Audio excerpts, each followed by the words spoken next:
ತೊಡಸ್ಕೊಂಡು ಒಬ್ಬ ಡಾಕ್ಟರ್ ಆಗಿ ಕಾರ್ಯನಿರ್ವಹಿಸ್ತಾ ಇದ್ದಾರೆ. ಇವತ್ತು ಇಷ್ಟು ಫ್ರೆಂಡ್ಸ್ ಜೊತೆ ನೋಡಿದ್ರೆ ಅವರು ಭಾವಕರಾದ್ರು ಬಹಳ ಖುಷಿ ಆಗುತ್ತೆ. ಇಂಥ ಒಬ್ಬ ಸ್ನೇಹಿತ ನಮ್ಮೊಂದಿಗೆ ಇದ್ದಾರೆ ಅಂತ ಧನ್ಯವಾದಗಳು ಹೇಳ್ತಾ ಈಗ ಮತ್ತೆ ಕಾರ್ಯಕ್ರಮ ಮುಂದುವರಿಸ್ತಾ ಇದ್ದೇವೆ. ಸವಿಯದ ನೆನಪು ಎದೆಯಾಳದಲ್ಲಿ ಬಚ್ಚಿಕೊಂಡಿರುವ ಅಚ್ಚಳಿಯ ದಿನೂರೊಂದು ನೆನಪು. ಆ ನೂರುಗಳ ನೆನಪುಗಳನ್ನ ಯಾವತ್ತೂ ಮರೆಯೋಕ್ಕಾಗೋದಿಲ್ಲ. ಅಂತ ನೆನಪುಗಳನ್ನ ಮೆಲುಕಾಕ್ಲಿಕ್ಕೆ ವೇದಿಕೆ ಮೇಲೆ ಆಹ್ವಾನಿಸ್ತಾ ಇದ್ದೇನೆ ವಿದ್ಯಾರ್ಥಿಯಾಗಿರುವಂತ ದೇಸಾಯಿ ಅವರು, ಉದಯ್ ದೇಸಾಯಿ ಅವರು ದಯವಿಟ್ಟು ವೇದಿಕೆಗೆ ಆಗಮಿಸಬೇಕು. ತಮ್ಮ ಚಪ್ಪಾಳೆ ಮುಖೇನ ಉದಯ್ ದೇಸಾಯಿ ಅವರು ಇದು ನಮ್ಮೆಲ್ಲ ಸ್ನೇಹಿತರ ಪರವಾಗಿ ತಮ್ಮ ಅನಿಸಿಕೆಗಳನ್ನ ವ್ಯಕ್ತಪಡಿಸಬೇಕು. ಗುರು ಬ್ರಹ್ಮ ಗುರುರ್ದೇವೋ ಮಹೇಶ್ವರ, ಗುರು ಸಾಕ್ಷಾತ್ ಪರಬ್ರಹ್ಮ ತತ್ಮೈ ಶ್ರೀ ಗುರುವೇನ್ ನಮ ಎಂಬ ನಾಣ್ಣುಡಿಯಂತೆ ವೇದಿಕೆ ಮೇಲೆ ಆಸೀನರಾದಂಥ ನಮ್ಮ ಗುರು ದೇವರುಗಳಿಗೆ ಎಲ್ಲರಿಗಳಿಗೆ ಅನಂತ ಶ್ರೇಷ್ಠ ಅಷ್ಟಾಂಗ ನಮಸ್ಕಾರಗಳನ್ನು ಸಲ್ಲಿಸ್ತೀವಿ. ಬಂಧುಗಳೇ, ಯಾವ ಕಲ್ಲು ಉಳಿಪೆಟ್ಟನ್ನು ನೋವು ಅಂತ ತಿಳಿದ್ರೆ ಶಿಲೆಯಾಗಲ್ಲ.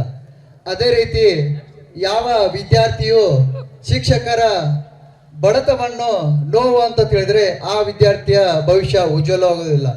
ಆ ಕಾರಣಕ್ಕಾಗಿ ನಾವು ಎಲ್ಲ ಶಿಕ್ಷಕರ ಕಡೆಯಿಂದ ನಾವು ನಡೆಸಿದ ಮಟ್ಟಿಗೆ ನಾವಿದ್ದಾಗ ಎಲ್ಲರೂ ನಮ್ಮನ್ನು ಬಡ್ದಾರ, ಅಷ್ಟು ಬಡ್ದಾರ ಅಂತೇಳಿ ನಾವು ಇಲ್ಲಿ ಈ ವೇದಿಕೆ ಮೇಲೆ ತಮ್ಮ ಜೊತೆ ಮಾತಾಡ್ತೀವಿ. ಮತ್ತೆ ಯಾವ ಶಾಲಾ ಬಾಲ್ಯದ ದಿನಗಳನ್ನ ನೆನೆಸ್ಕೋಬೇಕಾದ್ರೆ ನಾವು ಏನ್ ಮಾಡ್ತಿದ್ವಿ, ನಮ್ಮ ಗುರುಕುಲದಲ್ಲಿ ಯಾವ ಕೆಲಸ ಮಾಡ್ತಿದ್ವಿ, ಹೆಂಗ್ ಓದ್ತಿದ್ವಿ ಅನ್ನೋದನ್ನ ನಾವು ನಿನ್ನೆ ಬಂದಾಗ ಒಂದು ಆನಂದ ಬಾಷ್ಪ ಸುರಿಸಿರಲ್ಲ, ಒಂದು ಆನಂದಮಯ ಸಂತೋಷವಾಯ್ತು ನಮಗೆ. ಯಾಕಂದ್ರೆ ಎಲ್ಲ ಕಡೆ ನಾವು ಇಲ್ಲಿ ಕೂತಿದ್ವಿ ಇಡೀ ಗ್ರೌಂಡ್ ಎಲ್ಲ ತಿರ್ಗಾಡಿ ಎಲ್ಲ ಶಾಲೆಯನ್ನ ತಿರ್ಗಾಡಿ ನೋಡಿ ನಾವು ಏನೇನ್ ಮಾಡ್ತಿದ್ವಿ, ಇಲ್ದಾಣಿಗೆ ಆಗ್ತಿದ್ವಿ ಎಲ್ಲಾನ ನಾವು ನೋಡ್ಕೊಂಡು ಬಂದ್ವಿ. ಅದಂತೂ ಸಂಸ್ಕಾರ. ಇನ್ನೊಂದು ಬರ್ತೇವೆ ವಿದ್ಯಾ ವಿನಯನ ಶೋಭಿತೆ ಅಂತ ಹೇಳಿ. ಬಂಧುಗಳೇ, ಎಲ್ಲರೂ ಹೇಳ್ತಾರ ವಿದ್ಯಾ ಮತ್ತು ವಿನಯ ಎಲ್ಲಾನು ಶೋಭಿತೆ ಅಂತ ಹೇಳಿ. ಆದ್ರೆ ನಮ್ಮ ಈ ಗುರುಕುಲದಲ್ಲಿ ಇನ್ನೊಂದು ಬರುತ್ತೆ, ವಿದ್ಯಾ ವಿನಯನ ಸಂಸ್ಕಾರಂ ಶೋಭಿತೆ. ಬಂಧುಗಳು, ಇಲ್ಲಿ ನಾವು ಸಂಸ್ಕಾರವನ್ನು ಕಲ್ತಿದ್ದೀವಿ. ಈ ಒಂದು ಗುರುಕುಲ ಪದ್ಧತಿ ನಾನು ಹಿಂದೆ ಒಂದು ಹಳೆ ವಿದ್ಯಾರ್ಥಿಗಳ ಸಮಾವೇಶದಲ್ಲಿ ಬಂದಾಗ ನಾನು ಇದನ್ನೇ ಹೇಳಿದ್ದು. ಈ ಒಂದು ಗುರುಕುಲ ಪದ್ಧತಿಯಲ್ಲಿ ಈ ಶಾಲೆಯಲ್ಲಿ ನಾವು ಕಲ್ತಂತ ಸಂಸ್ಕಾರವು ಯಾವ ಒಂದು ಅಂತಾರಾಷ್ಟ್ರೀಯ ಶಾಲೆಯಲ್ಲೂ ಕೂಡ ಸಿಗೋದಿಲ್ಲ. ಅಂತ ಒಂದು ಶಾಲೆ ನಮ್ಮ ಈ ಶಾಲೆ, ನಮ್ಮ ಶಾಲೆ, ನನ್ನ ಶಾಲೆ ಅನ್ನೋದು ಹೆಮ್ಮೆ ಅನಿಸುತ್ತೆ ಬಂಧುಗಳೇ. ಆ ಕಾರಣಕ್ಕಾಗಿ ಈ ಗುರುಗಳಿಗೆ ನಾನು ಮತ್ತೊಮ್ಮೆ ಅನಂತ ಧನ್ಯವಾದಗಳನ್ನ ಹೇಳ್ತೀನಿ. ನಮ್ಮ ಈ ಶಿಲೆ ಅಂತ ಹೇಳಿದ್ನಲ್ರಿ, ಲಾಸ್ಟಿಗೆ ನಾವು ಎಲ್ಲ SSLC ಎಕ್ಸಾಮ್ ಮುಗಿದು ಕೊನೆಯದಾಗಿ ನಾಳೆ ಒಂದು ಎಕ್ಸಾಮ್ ಇತ್ತು. ಆ ಎಕ್ಸಾಮ್ದೊಳಗೆ ಗುರುಕುಲ ಹುಡುಗರಿಗೆ ಎಲ್ಲ ಗೊತ್ತೈತಿ, ಯಾರ್ಯಾರು ಬಡಿಸ್ಕೊಂಡಿರಿ ಅವ್ರಿಗೆಲ್ಲ ಗೊತ್ತೈತಿ. ಇದ್ರೊಳಗೆ ಈ ಹುಚ್ಚಗಿಡಿಯಿಂದ ನಾವು ಕೊನೆಯ ಸಾಯಂಕಾಲ ನಾವು ದಡ್ಗೆ ಹಾಕೋತ ಹೊಂಟಿದ್ವಿ, ನಾಳೆ ಎಕ್ಸಾಮ್ ಮುಗಿದು ಹೂ ಅಂತೇಳಿ. ಆವಾಗ ಯಾರಿಗೆ ಏನಾಯ್ತು ಅಂತೇಳಿ ಶಿಕ್ಷಕರೆಲ್ಲ ಹಂಚಿ ಯಾರ್ಯಾರ ಕೂಗೊಡ್ದಿರಲ್ಲ ಬರ್ರಿ ಮಕ್ಕಳ್ರೆ ಅಂದ್ರು. ಅವಾಗ ಎಲ್ಲರೂ ಒಬ್ಬೊಬ್ರು ಬಂದಿವಿ. 8 ಮಂದಿ ಬಂದಿವಿ. 8 ಮಂದಿಗೆ ಕೂಡಿ 4 ಶಿಕ್ಷಕರು 8 ಮಂದಿನ ಕೂಡಿ ಗ್ರೌಂಡ್ ಎಲ್ಲ ಓಡಾಡಿಸ್ಬಿಡಿದ್ರು. ಆದ್ರೂ ಕೂಡ ಯಾಕೆ ಈ ಮಾತನ್ನು ಹೇಳ್ತಾ ಇದ್ದೀನಿ ಅಂದ್ರೆ, ಆದ್ರೂ ಕೂಡ ನಾವು ಯಾರು ಕೂಡ ಯಾವ ವಿದ್ಯಾರ್ಥಿ ಕೂಡ ಯಾವ ಸ್ನೇಹಿತರು ಕೂಡ ಅವ್ರ ಮನೆ ಒಳಗೆ ನಮ್ಮ ಶಿಕ್ಷಕರು ಹಿಂಗೆ ಬಡಿದ್ರು ಅಂತ ಹೇಳಿಲ್ಲ. ಆದ್ರೆ ಈಗಿನ ದಿನಮಾನಗಳಲ್ಲಿ ನಾವು ಎಲ್ಲರೂ ಒಬ್ಬೊಬ್ಬರ ಮಕ್ಕಳಿದ್ವಿ, ನಮ್ಮನ್ನು ಸ್ಕೂಲಿಗೆ ಹೊಂಟಾವ. ಆದ್ರ ನಮ್ಮ ಮಕ್ಕಳಿಗೆ ಯಾರ್ಯಾರು ಶಿಕ್ಷಕರು ಏನಾರ ಅಂದ್ರೆ ಬಣ್ಣಗಪ್ಪಣೆ ಮಾಡ್ತೀವಿ ಅಂತೀವಿ. ಆದ್ರೆ ಈ ಮಾತು ಯಾವ ವಿದ್ಯಾರ್ಥಿನಲ್ಲಿ ಯಾವ ಪಾಲಕರಲ್ಲಿಯೂ ಬರಬಾರ್ದು. ಒಂದು ಹೊಡೆತ, ಒಂದು ಹುಲಿ ಇದ್ದಂಗ, ಸಣ್ಣ ಹುಡುಗರು ಇರ್ತಾವ ನಮ್ಮ ಮಕ್ಕಳು, ಹುಲಿ ಇದ್ದಂಗ. ಆ ಹುಲಿನ ಪಳಗಿಸ್ಬೇಕಾದ್ರೆ ಒಂದು ಹೊಡಿಬೇಕು, ಒಂದು ಬಡಿಬೇಕು, ಆಗ್ಲೇಬೇಕು. ಹಿಂದೆ ಮುಂದಿನ ದಿನಮಾನಗಳಲ್ಲಿ ಈ ಹೊಡೆತ ಕಡ್ಡಾಯ ಶಿಕ್ಷಣ ಪದ್ಧತಿಯಿಂದ ಯಾರಾದ್ರೂ ಮನೆಗೆ ಬಡದ್ರು ಮಾಡಿರೋ ಶಿಕ್ಷಕರಿಗೆ ಮಡಿಯಿಂದ ಕರ್ಕೊಂಡ್ ಬರ್ತಾರೆ. ಆದ್ರೆ ಮಡಿಯಿಂದ ಕರ್ಕೊಂಡ್ ಬರ್ಬೇಕಾದ್ರೆ ನಾವು ಹೋಗ್ಬಾರ್ದು ಅಂದಾಗ ಮಾತ್ರ ಶಿಕ್ಷಕರು ಆ ಹುಲಿಯನ್ನು ಪಳಗಿಸಿ ಒಂದು ಟ್ರೈನರ್ ಮಾಡ್ತಾರೆ. ಆ ಕಾರಣಕ್ಕಾಗಿ ಈ ಒಂದು ನಮ್ಮ ಸಂಸ್ಕಾರ ಭರಿತ ಶಾಲೆಗೆ, ಸಂಸ್ಕಾರ ಭರಿತ ಶಿಕ್ಷಕರಿಗೆ ಕೊನೆಯದಾಗಿ ನನ್ನ ಅನಂತ ಧನ್ಯವಾದಗಳನ್ನು ಸಲ್ಲಿಸಿ ನಮಸ್ಕಾರವನ್ನು ಸಲ್ಲಿಸ್ತೀನಿ. ವೇದಿಕೆ ಮೇಲೆ ಆಸೀನರಾಗಿರುವ ನನ್ನೆಲ್ಲ ಆತ್ಮೀಯ ಗುರುವೃಂದಕ್ಕೆ ಹಾಗೂ ನನ್ನೆಲ್ಲ ಈ ಸ್ನೇಹ ಸಮ್ಮಿಲನ ಕಾರ್ಯಕ್ರಮಕ್ಕೆ ಆಗಮಿಸಿರುವಂಥ ನನ್ನೆಲ್ಲ ಸ್ನೇಹ ಬಳಗಕ್ಕೆ ಹೃತ್ಪೂರ್ವಕವಾದ ಧನ್ಯವಾದಗಳನ್ನು ನನಗೆ ಮಾತನಾಡಲಿಕ್ಕೆ ಅವಕಾಶ ಮಾಡಿಕೊಟ್ಟಿರುವಂಥ ಎಲ್ಲರಿಗೂ ನಿಮ್ಮ ಚಪ್ಪಾಳೆಯ ಮೂಲಕ ಅವರಿಗೆ ಹೃತ್ಪೂರ್ವಕವಾದ ಧನ್ಯವಾದಗಳನ್ನು ಅರ್ಪಿಸ್ತಾ ಇದ್ದೀನಿ. ಗುರುಕುಲ ಅಂದರೆ ಒಂದು ಪವರ್. ನನ್ನ ಹೆಸರು Panduranga, P P for power. ಈ ಗುರುಕುಲ ಅಂದ್ರೆ ಒಂದು ಪವರ್. ಈ ಗುರುಕುಲದಲ್ಲಿ ಕಲಿತವರೆಲ್ಲರಿಗೂ ಎಲ್ಲರಲ್ಲಿ ಇದೆಯೋ ಒಂದು ಪವರ್ ಅಂತ ಹೇಳಲಿಕ್ಕೆ ಇಷ್ಟಪಡ್ತೀನಿ. ಯಾಕೆ ಅಂದ್ರೆ ಈ ಗುರುಕುಲ ಶಿಕ್ಷಣ ಪದ್ಧತಿ, ಈಗ ತಾನೇ ನನ್ನ ಸ್ನೇಹಿತ ಹೇಳ್ದ, ಈ ಗುರುಕುಲದಲ್ಲಿ ಕಲಿತವರು ಈ ರಾಜ್ಯ ಅಲ್ಲ, ಈ ದೇಶ ಅಲ್ಲ, ವಿದೇಶದಲ್ಲಿಯೂ ಕೂಡ ತಮ್ಮ ವೃತ್ತಿಯನ್ನ ಮುಂದುವರಿಸಲಿಕ್ಕೆ ಯಾವುದೇ ಅಡೆತಡೆಗಳೇ ಇರಲಾರವು ಎಂಬ ಮಾತನ್ನ ಈ ವೇದಿಕೆ ಮುಖಾಂತರ ನಿಮ್ಮೆಲ್ಲರಿಗೂ ಹೇಳಲಿಕ್ಕೆ ಇಷ್ಟಪಡ್ತಾ ಇದ್ದೀನಿ. ಯಾಕೆಂದ್ರೆ ಈ ದೇಶದಲ್ಲಿಯೂ ಕೆಲಸ ಮಾಡ್ತಾ ಇದ್ದಾರೆ, ಈ ರಾಜ್ಯದಲ್ಲಿಯೂ ಕೆಲಸ ಮಾಡ್ತಾ ಇದ್ದಾರೆ, ಹಾಗೂ ವಿದೇಶದಲ್ಲಿಯೂ ಕೂಡ ನನ್ನ ಸ್ನೇಹಿತರು ಕೆಲಸ ಮಾಡ್ತಾ ಇದ್ದಾರೆ. ಅದಕ್ಕೆ ಮುಖ್ಯ ಕಾರಣ ಈ ವೇದಿಕೆ ಮೇಲೆ ಆಸೀನರಾಗಿರುವಂತ ನನ್ನೆಲ್ಲ ಗುರುಗಳು ಹಾಗೂ ಗುರು ಮಾತೆಯರು ಅಂತ ಹೇಳಲಿಕ್ಕೆ ತುಂಬಾ ಇಷ್ಟಪಡ್ತಾ ಇದ್ದೀನಿ. ಗುರುಕುಲ ನಮಗೆ ಏನ್ ಕಲಿಸಿದೆ ಅಂದ್ರೆ ಶಿಸ್ತು, ಸಂಯಮ, ಆಮೇಲೆ ಅಚ್ಚುಕಟ್ಟಾದಂತ ಜೀವನವನ್ನ ಸಾಗಿಸಲಿಕ್ಕೆ ಏನ್ ಬೇಕೋ ಅದನ್ನೆಲ್ಲ ಈ ಗುರುಕುಲ ಶಿಕ್ಷಣ ಸಂಸ್ಥೆ ನಮಗೆ ಕಲಿಸಿದೆ. ಈ ಶಿಕ್ಷಣ ಸಂಸ್ಥೆಯನ್ನ ಹಾಗೂ ನಮಗೆಲ್ಲರಿಗೂ ವಿದ್ಯೆಯ ಧಾರೆ ಏರಿದಂತ ಗುರುಗಳನ್ನ, ಗುರು ಮಾತೆಯರನ್ನ ನಾವು ಯಾವತ್ತಿಗೂ ಮರೆಯಬಾರದು. ಜೀವನ ಇರುವವರೆಗೂ ಅವರ ನೆನಪಲ್ಲಿ ಈ ನಮ್ಮ ಸ್ನೇಹ ಸಮ್ಮಿಲನ ಕಾರ್ಯಕ್ರಮಕ್ಕೆ ಆಗಮಿಸಿರುವಂತ ಎಲ್ಲರನ್ನು ನಾವು ಮತ್ತೊಮ್ಮೆ ಮಗದೊಮ್ಮೆ ಕೇಳ್ಕೊಳ್ತಾ, ವೇದಿಕೆ ಮೇಲೆ ಆಸೀನರಾಗಿರುವಂತ ಅವರಿವರೆನ್ನದೆ ಎಲ್ಲರಿಗೆ ಹೃತ್ಪೂರ್ವಕವಾದ ವಂದನೆಗಳನ್ನು ಅರ್ಪಿಸಿ ಈ ಕಾರ್ಯಕ್ರಮಕ್ಕೆ ಆಗಮಿಸಿ ತಮ್ಮ ಜೊತೆಗೆ ಈ ಒಂದು ಒಡನಾಟದಲ್ಲಿ ಭಾಗಿಯಾಗಲಿಕ್ಕೆ ಅವಕಾಶ ಮಾಡಿಕೊಟ್ಟಿರುವಂತ ಈ ಕಾರ್ಯಕ್ರಮದ ರೂಪರೇಷೆಗಳ ರೂವಾರಿಯಾಗಿರುವಂತಹ ನಿಮ್ಮೆಲ್ಲರ ಸ್ನೇಹಿತರಲ್ಲಿ ಈ ಒಗ್ಗೂಡಿ ಕೆಲಸ ಕಾರ್ಯಗಳನ್ನ ಮಾಡಿರುತ್ತಾರೆ. ಅವರಿಗೆ ನಿಮ್ಮೆಲ್ಲರ ಜೋರಾದ ಚಪ್ಪಳೆಯ ಮೂಲಕ ಮತ್ತೊಮ್ಮೆ ಮಗದೊಮ್ಮೆ ಧನ್ಯವಾದಗಳನ್ನು ಅರ್ಪಿಸಲಿಕ್ಕೆ ಇಷ್ಟಪಡ್ತೀನಿ. ಈ ಗುರುಕುಲ ಶಾಲೆಯ ಎಲ್ಲಿ ಕಲಿತಿರುವ ಹೆಮ್ಮೆಯ ವಿದ್ಯಾರ್ಥಿ ಶ್ರೀ ಭೂಪಾಲ್ ಕರೆಣ್ಣವರ್ ಇವತ್ತಿನ ದಿನ ಅವರು ಈ ಕಾರ್ಯಕ್ರಮಕ್ಕೆ ಆಗಮಿಸಿದ್ದಾರೆ. ಅವರು US ದಿಂದ ಬಂದಿದ್ದಾರೆ. ಎಂಜಿನಿಯರ್ ಆಗಿ ವರ್ಲ್ಫುಲ್ ಎನ್ನುವಂತ ಕಾರ್ಯಕ್ರಮದ ಒಂದು ಕಂಪನಿಯಲ್ಲಿ ಅವರು ವರ್ಕ್ ಅನ್ನ ಮಾಡ್ತಾ ಇದ್ದಾರೆ. ಅವರಿಗೆ ನಿಮ್ಮೆಲ್ಲರ ಚಪ್ಪಾಳೆ. US ದಲ್ಲಿ ಅಂತಾರಾಷ್ಟ್ರೀಯ ಮಟ್ಟದಲ್ಲಿಯೂ ಗುರುಕುಲ ಶಿಕ್ಷಣ ಸಂಸ್ಥೆಯಿಂದ ಕಲಿತಂತ ವಿದ್ಯಾರ್ಥಿಯು ಕೂಡ ಅಂತಾರಾಷ್ಟ್ರೀಯ ಮಟ್ಟದಲ್ಲಿ ವೃತ್ತಿಯನ್ನು ಮಾಡ್ತಾ ಇದ್ದಾರೆ. ಅವರಿಗೆ ಹೃತ್ಪೂರ್ವಕವಾದ ಚಪ್ಪಾಳೆಯೊಂದಿಗೆ ಅವರಿಗೆ ಧನ್ಯವಾದಗಳನ್ನು ಅರ್ಪಿಸೋಣ. ಅದೇ ರೀತಿ ಈ ವೇದಿಕೆ ಮೇಲೆ ಆಸೀನರಾಗಿರುವ ಎಲ್ಲ ಗುರುವರ್ಯರಿಗೂ ಮತ್ತೊಮ್ಮೆ ಮಗದೊಮ್ಮೆ ಶಿರಸಾಷ್ಟಾಂಗ ನಮಸ್ಕಾರಗಳನ್ನು ಸಲ್ಲಿಸಿ ಎರಡು ಅನಿಸಿಕೆ ಮಾತುಗಳನ್ನ ಮುಗಿಸ್ತಾ ಇದ್ದೀನಿ. ಜೈ ಹಿಂದ್, ಜೈ ಕರ್ನಾಟಕ.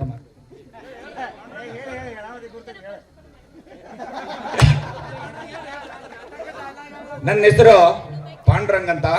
ನಾನು ಇಲ್ಲೇ ಪಕ್ಕದ ಜಾಗನೂರಿನ ಗ್ರಾಮದವ. ನಾನು ಗುರುಕುಲದಲ್ಲಿ ಓದಿದ್ದು ಟೀಚರ್ ಆಗ್ಬೇಕಂತಲೇ ಓದಿದ್ದು. ಆದ್ರೂ ಈ ಗುರುಕುಲ ಶಾಲೆಯಲ್ಲಿ ನಾನು 1 ವರ್ಷಗಳ ಕಾಲ ಗೌರವ ಶಿಕ್ಷಕನಾಗಿ ಕರ್ತವ್ಯವನ್ನು ನಿರ್ವಹಿಸಿದ್ದೀನಿ. ನಂತರದ ದಿನಗಳಲ್ಲಿ ಪರಿಸರವನ್ನು ಕಾಪಾಡುವಂತ, ಅರಣ್ಯವನ್ನ ರಕ್ಷಣೆ ಮಾಡುವಂತ ಕಾರ್ಯದಲ್ಲಿ ತೊಡಗಿದ್ದೀನಿ. ಪ್ರಸ್ತುತ ನಾನು ಡೆಪ್ಯೂಟಿ ರೇಂಜ್ ಫಾರೆಸ್ಟ್ ಆಫೀಸರ್ ಶಿವಮೊಗ್ಗದಲ್ಲಿ ಕರ್ತವ್ಯವನ್ನು ನಿರ್ವಹಿಸ್ತಾ ಇದ್ದೀನಿ. ಅದು ಈ ಗುರುಕುಲದ ಗುರುವರ್ಯರು ಕೊಟ್ಟಿರುವ ನನಗೆ ಭಿಕ್ಷೆ ಹಾಗೂ ಈ ಗುರುಕುಲ ಶಿಕ್ಷಣ ಸಂಸ್ಥೆ ನನಗೆ ಕಲಿಸಿರುವ ಸಂಸ್ಕಾರದಿಂದ ಇವತ್ತಿನ ದಿನ 8 ವರ್ಷಗಳ ಕಾಲ ಮೈಸೂರಲ್ಲಿ, 5 ವರ್ಷಗಳ ಕಾಲ ಸತತವಾಗಿ ಶಿವಮೊಗ್ಗದಲ್ಲಿ ಎಲ್ಲಾ ರೀತಿಯ ಒಂದು ಶಿಸ್ತು ಸಂಯಮದಿಂದ ಕರ್ತವ್ಯ ನಿರ್ವಹಿಸಲಿಕ್ಕೆ ತುಂಬಾ ಅತ್ಯಂತ ನನಗೆ ಹೆಮ್ಮೆ ಅನಿಸುತ್ತಿದೆ. ಜೈ ಹಿಂದ್. ಧನ್ಯವಾದಗಳು ಸರ್. ಎಲ್ಲರಿಗೂ ನಮಸ್ಕಾರ. ನಾನು ದೇವೇಂದ್ರ ಕ್ಯೂಡಿ ಅಂತ. ಈಗ ನಾನು IDPR ಡಿಪಾರ್ಟ್ಮೆಂಟಲ್ಲಿ ಕಾರ್ಯನಿರ್ವಹಿಸ್ತಾ ಇದ್ದೀನಿ. ಪಂಚಾಯತ್ ರಾಜ್ ಇಲಾಖೆಯಲ್ಲಿ ಕಾರ್ಯನಿರ್ವಹಿಸ್ತಾ ಇದ್ದೀನಿ. ಈಗ ವೇದಿಕೆ ಮೇಲೆ ಎಲ್ಲರಿಗೂ ನಮಸ್ಕಾರ.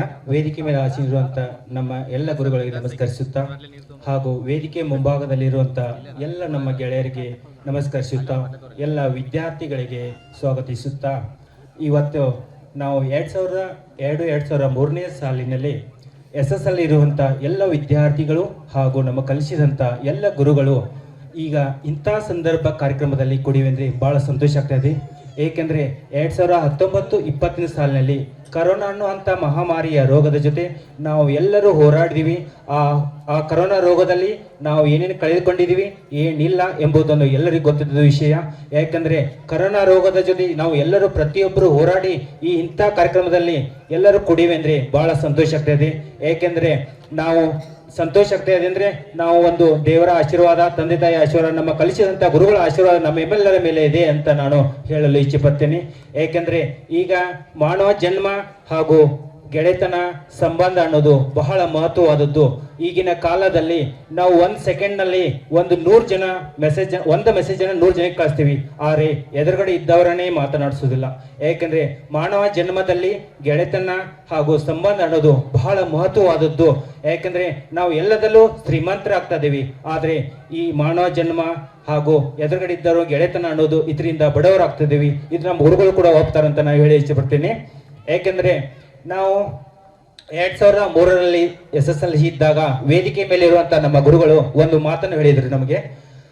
ಒಬ್ಬ ವಿದ್ಯಾರ್ಥಿಯ ನಿಜವಾದ ಭರ್ತಿ ಸಂಸ್ಥೆಯಲ್ಲಿ ಇರೋದಂತ ಒಂದು ಭರ್ತಿ ಸಂಸ್ಥೆಯಲ್ಲಿ ನಡೆದಂತ ಒಬ್ಬ ವಿದ್ಯಾರ್ಥಿಯ ನಿಜವಾದ ಸನ್ನಿವೇಶವನ್ನು ನಮ್ಮ ಕಥೆ ರೂಪದಲ್ಲಿ ಹೇಳಿದ್ರು. ಅದನ್ನು ನಾನು 2 ನಿಮಿಷಗಳಲ್ಲಿ ಹೇಳಲು ಇಚ್ಛೆಪಡ್ತೀನಿ.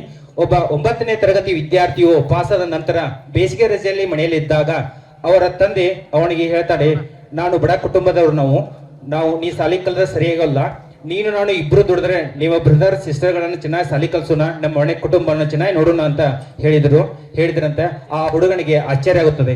1ನೇ ತರಗತಿಯಿಂದ 9ನೇ ತರಗತಿವರೆಗೂ ಬರೋವರೆಗೂ ಆ ಹುಡುಗನ ಜೊತೆ ತಂದೆ ಮಾತನಾಡದೇ ಇದ್ದಾಗ ಇಂಥ ಸಂದರ್ಭದಲ್ಲಿ ಮಾತನಾಡಿದನಂದ್ರೆ ಆ ಹುಡುಗನಿಗೆ ಆಶ್ಚರ್ಯ ಆಗಿ ತಂದೆ ಹೇಳಿದಂತೆ ಆಗ್ಲಿ ಅಂತ ತಂದೆ ಹೇಳಿದಂತೆ ಆಯ್ತು ಸರಿ ಅಂತ ಅಂತಾನೆ.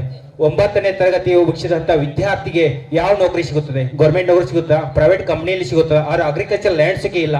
ಅವ್ ಏನ್ ಮಾಡ್ಬೇಕು? ಹುಡುಗ ಮರದಿನ ಕರೆದುಕೊಂಡು ಹೋಗಿ ಅವರ ತಂದೆ ಒಂದು ಕಿರಾಣಿ ಶಾಪ್ ನಲ್ಲಿ ಭೇಟಿ ಮಾಡಿಸ್ತಾನೆ. ಭೇಟಿ ಮಾಡಿಸಿದಾಗ ಅವಾಗ ಹೇಳ್ತಾರೆ, ನಮ್ಮ ಹುಡುಗ ಕೆಲ್ಸಕ್ಕೆ ಬರ್ತಾನೆ, ತಗೊಳ್ಳಿ ಅಂತ ಹೇಳ್ತಾನೆ. ಅವರು ಆಯ್ತು ಸರಿ ಕಳಿಸಿ ಅಂತ ಹೇಳ್ತಾರೆ. ಹೇಳಿದಾಗ ಆ ಹುಡುಗಿ ತಿಂಗಳಿಗೆ 100 ರೂಪೀಸ್ ಸ್ಯಾಲರಿಯನ್ನು ಕೊಡ್ತೀನಿ ಅಂತ ಹೇಳ್ತಾರೆ. ಆಯ್ತು ನಾಳೆಯಿಂದ ಕಳಿಸ್ತೀವಿ ಅಂತ ಹೇಳ್ತಾರೆ. ಆ ವಿದ್ಯಾರ್ಥಿಯು ಮತ್ತೆ ಇನ್ನೊಂದು ಅಂಗಡಿಗೆ ಹೋಗ್ತಾನೆ. ಒಂದು ಬಟ್ಟೆ ಶಾಪ್, ದೊಡ್ಡ ಅಂಗಡಿ ಇರುತ್ತೆ, ಬಟ್ಟೆ ಶಾಪ್ ದಲ್ಲಿ ಹೋಗ್ತಾರೆ. ಬಟ್ಟೆ ಶಾಪ್ ದಲ್ಲಿ ಹೋದಾಗ ನಮ್ಮ ಹುಡುಗ ಕೆಲ್ಸಕ್ಕೆ ಬರ್ತಾನೆ, ತಗೊಳ್ಳಿ ಅಂತ ಹೇಳ್ತಾರೆ. ಹೇಳಿದಾಗ ಆಯ್ತು ನಾವು 150 ಕೊಡ್ತೀವಿ ತಿಂಗಳಿಗೆ, ಕಳಿಸಿ ಅಂತ. ಆಯ್ತು 50 ರೂಪಾಯಿ ಹೆಚ್ಚಾಯ್ತಾ, ನೀ ಇಲ್ಲೇ ಹೋಗು ಅಂತ ಅವರ ತಂದೆ ಅವನಿಗೆ ಹೇಳ್ತಾನೆ. ಹೇಳಿದಾಗ 2 ತಿಂಗಳ ಕಾಲ ಆ ಹುಡುಗ ಅಲ್ಲಿ ಕೆಲಸವನ್ನು ಮಾಡಿದಾಗ ಅವನು ಮುಂದೆ ಏನ್ ಮಾಡ್ಬೇಕು ಏನಿಲ್ಲ ಗೊತ್ತಿಲ್ಲ. ಯಾಕೋ ತಂದೆ ಹೇಳಿದ ಮಾರ್ಗ ಪ್ರಕಾರ ಹೋಗುತ್ತಿರ್ತಾನೆ. ಅವಾಗ ನಮ್ಮ ವೇದಿಕೆ ಮೇಲಿರುವಂತಹ ಗುರುಗಳು ಅವರ ಮನೆಗೆ ಬೇಕಾಗುವ ವಸ್ತ್ರಾಭರಣ ಖರೀದಿಸಲು ಒಂದು ಬಟ್ಟೆ ಅಂಗಡಿಗೆ ಹೋದಾಗ ಸಂದರ್ಭದಲ್ಲಿ ಈ ಹುಡುಗ ಅಲ್ಲಿ ಇರ್ತಾನೆ. ಅವಾಗ ಗುರುಗಳನ್ನು ನೋಡ್ತಾನೆ. ನೋಡಿದ ಕಾಸಿನ ಮರಿಯಾದ ಸಂದರ್ಭದಲ್ಲಿ ಅವನು 10 ನಿಮಿಷಗಳಾದ್ರೂ ಕೂಡ ಅಂಗಡಿ ಒಳಗೆ ಬರ್ದೇ ಇದ್ದ ಮಾಲಕ ಬಂದು ನೋಡ್ತಾನೆ, ಎಲ್ಲಿದ್ದಾನೆ ಹುಡುಗಿ ಇವು ಅಂತಂದ. ಆವಾಗ ಆ ಹುಡುಗನನ್ನು ಬೇರ್ ಬಿಡ್ತಾನೆ. ಯಾಕಪ್ಪ ನೀ ಇಲ್ಲಿ ಮರಿ ಇದೀಯಾ ಅಂತ ಹೇಳಿದಾಗ ಅವರ ಮಾಲಕಿಗೆ ಗೊತ್ತಿರಲ್ಲ, ಅವರ ಕಲಿಸಿದ ಗುರುಗಳು ನಮ್ಮ ಅಂಗಡಿ ಶಾಪದಲ್ಲಿ ಅವರಿಗೆ ಬೇಕಾಗುವ ಬಟ್ಟೆ ತೆಗೆದುಕೊಳ್ಳಲು ಬಂದಾರೆ ಅಂತ. ಆದ್ರೂ ಆ ಹುಡುಗ ಮಾಲಕನ ಭಯದಿಂದ ಅಂಗಡಿ ಒಳಗೆ ಹೋಗ್ತಾನೆ. ಗುರುಗಳನ್ನು ನೋಡ್ತಾನೆ. ಗುರುಗಳು ಅವ್ರು ನೋಡ್ತಾನೆ. ನೋಡಿದ ಸಂದರ್ಭದಲ್ಲಿ ಗುರುಗಳನ್ನು ನಮಸ್ತೆ ಗುರುಗಳೇ ಅಂತಾನೆ. ಅವರು ಗುರುಗಳು ಗುರ್ತಿರೋದು ಆ ಹುಡುಗ ಪರಿಚಯ ಇರೋದಂತ. ಯಾಕಪ್ಪ ನೀ ಇಲ್ಲಿದೀಯಾ ಅಂತ ಹೇಳ್ತಾನೆ. ಸರ್ ನಮ್ಮ ತಂದೆ ಈ ತರ ಹೇಳಿದ್ದಾರೆ, ನಾ ಅದೃಷ್ಟಗೋಸ್ಕರವಾಗಿ ನಾನು ಇಲ್ಲಿ ಕೆಲಸ ಮಾಡ್ತಾ ಇದ್ದೀನಿ ಅಂತ. ಅವಾಗ ಗುರುಗಳು ಆ ಹುಡುಗನ ಮಾರ್ಗದ ಪ್ರಕಾರ ಹೋಗಬೇಕಾಗಿರುತ್ತದೆ. ಆ ಸಂದರ್ಭದಲ್ಲಿ ಗುರುಗಳು ಹೇಳ್ತಾರೆ, ವೆರಿ ಗುಡ್, ನಿಂಗೆ ಶಬಾಷ್ಗಿರಿ. ಅವಾಗ ಹುಡುಗಗ ವೆರಿ ಗುಡ್ ಅಂತ ಹೇಳ್ತಾರೆ, ಶಬಾಷ್ಗಿರಿಯನ್ನು ಕೊಡ್ತಾರೆ. ಕೊಟ್ಟಾಗ ಆ ಹುಡುಗನಿಗೆ ಆಶ್ಚರ್ಯ ಆಗುತ್ತದೆ. ಏಕೆಂದ್ರೆ ಒಬ್ಬ ವಿದ್ಯಾರ್ಥಿ ತಂದೆ ಹೇಳಿದ ಮಾರ್ಗ ಪ್ರಕಾರ ಹೊಂಟೀನಿ, ನಮ್ಮ ಗುರುಗಳು ನನ್ನ ಮೆಚ್ಚುಗೆ ಪಡ್ಕೊಂಡಾರೆ, ಅದಕ್ಕೆ ನನಗೆ ಇದು ಕೆಲಸ ಮಾಡೋದು ಒಳ್ಳೇದಿದೆ ಅಂತ ಅವ್ರು ಹೇಳಿದಾಗ ಅವಾಗ ಗುರುಗಳು ಹೇಳಿದಾಗ ಅವಾಗ ಆ ಹುಡುಗ, ನೀನು 9ನೇ ತರಗತಿಗೆ ಮುಗಿಸಿದ ವಿದ್ಯಾರ್ಥಿ, ಈಗ ನಿಮ್ಮ ಮನೆ ಕುಟುಂಬಕ್ಕೋಸ್ಕರವಾಗಿ ಎಷ್ಟು ಒಳ್ಳೆ ಕೆಲಸ ಮಾಡ್ತಿದ್ಯಾ, ಇದನ್ನು ನೀನು 10ನೇ ತರಗತಿ ಮುಗಿಸಿದರೆ ಇದಕ್ಕಿಂತ ನೀನು ಹೆಚ್ಚಿನ ಪ್ರಮಾಣದಲ್ಲಿ ನೋಡಬಹುದು ಅಂತ ಗುರುಗಳು ಅವನಿಗೆ ಒಂದು ಆಶ್ವಾಸನೆ, ಒಂದು ಬೋಧನೆ ಹೇಳ್ತಾರೆ. ಹೇಳಿದಾಗ ಅವಾಗ ಹುಡುಗನಿಗೆ ಆಶ್ಚರ್ಯ ಆಗುತ್ತದೆ. ನಾನು ಸಾಲಿ ಕಲಿಬೇಕಂತ ಅವನ ಮನಸ್ಸಿಗೆ ಬಂದು ಸಾಯಂಕಾಲ ಮನೆ ಒಳಗೆ ಬರ್ತಾನೆ. ಮನೆ ಬಂದಾಗ ಅವರ ತಾಯಿಗೆ ಹೇಳ್ತಾನೆ, ನಾನು ಮುಂದೆ ಸಾಲಿಗೆ ಹೋಗ್ತೀನಿ ಅಂತ. ಸಾಲಿಗೆ ಹೋಗುವಂತ ತಾಯಿ ಹೇಳ್ತಾಳೆ, ಅಕ್ಷರದ ಕಲಿಯದೇ ಇರುವ ತಾಯಿ, ಅದು ನಂಗೆ ಅರ್ಥ ಆಗೋದಿಲ್ಲಪ್ಪ, ನಿಮ್ಮ ತಂದೆಗೆ ಹೇಳು ಅಂತಾರೆ. ತಂದೆಗೆ ಹೇಳಿದಾಗ ಅವಾಗ ಅವ್ರ ತಂದೆ ಜೋಡಿ ಮಾತಾಡಲ್ಲ. ಮತ್ತೊಂದು ವಾರ ಹೋದ ನಂತರ ಅವ್ರ ತಂದೆಗೆ ಹೇಳ್ತಾರೆ. ಹೇಳಿದ ನಂತರ ಆ ಹುಡುಗ ಬೇರ್ ಬಿಡ್ತಾನೆ. ತಂದೆ, ನನ್ ಕೇಳಲ್ಲ, ನೀನು ಏನ್ ಮಾಡ್ತೀವಿ ಮಾಡೋಕ್ ಹೋಗು ಅಂತ. ಆ ಹುಡುಗ 2 ತಿಂಗಳ ಕಾಲ ಸತತವಾಗಿ ಆ ಕಾರ್ಯನಿಷಿದ್ದಂತ ಅಂಗಡಿಯಲ್ಲಿ ಅಂಗಡಿಯಲ್ಲಿ ತನ್ನ ಸ್ಯಾಲರಿಯನ್ನು ತೆಗೆದುಕೊಂಡು ಬಂದು 10ನೇ ತರಗತಿ ಮುಗಿಸಿ ಮತ್ತು ಫಸ್ಟ್ ಸೆಕೆಂಡ್ ಇಯರ್ ಮುಗಿಸಿ ಒಳ್ಳೆಯ ಒಬ್ಬ ವಿದ್ಯಾರ್ಥಿ. ಅವನು ಮುಂದೆ ಒಳ್ಳೆಯ ಗೌರ್ಮೆಂಟ್ ನೌಕರಿ ಆಗುತ್ತೆ, ಒಬ್ಬ ವಿದ್ಯಾರ್ಥಿ ಆಗುತ್ತಾನೆ. ಅದಕ್ಕೆ ಒಬ್ಬ ವಿದ್ಯಾರ್ಥಿ ಹಿಂದೆ ಒಬ್ಬ ಗುರು ಇರ್ತಾನೆ, ಹಾಗೂ ನಮ್ಮ ಎಲ್ಲ ಗೆಳೆಯರ ಹಿಂದೆ ಒಬ್ಬ ಗುರು ಇದ್ದೇ ಇದ್ದಾರೆ ಅಂತ ನಾವು ಹೇಳ್ತಾ ನನ್ನ 2 ಮಾತನಾಡ ಕಳಿಸ್ಕೊತೀವಿ. ಎಲ್ಲರಿಗೂ ನಮಸ್ಕರಿಸುತ್ತೀನಿ.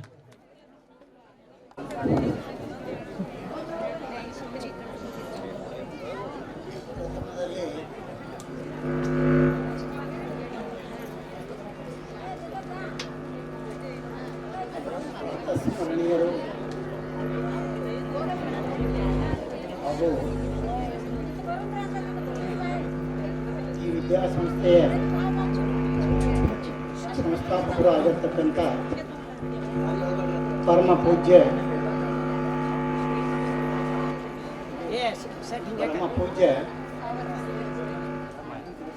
ಸಮಂತಬದ್ಧ ಮಹಾನುಭಾವರ ಪಾದಾರವಿಂದಗಳಲ್ಲಿ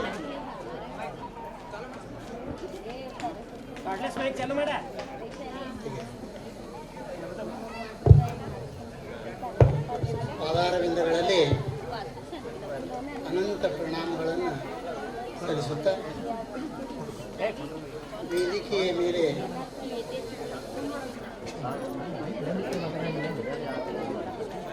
ಇರುವಂಥ ಹಿರಿಯರಾದ ಸನ್ಮಾನ್ಯ ಶ್ರೀ ಡಿ.ಟಿ. ದೇಸಾಯಿ ಅವರಿಗೆ ಅನಂತ ಪ್ರಣಾಮಗಳನ್ನು ಸಲ್ಲಿಸಿ ಈ ಸಂಸ್ಥೆಯಲ್ಲಿ ನನ್ನ ಜೊತೆಗೆ ಹೆಗಲು ಕೊಟ್ಟು ಕಾರ್ಯನಿರ್ವಹಿಸಿರ್ತಕ್ಕಂಥ ಯಾವತ್ತು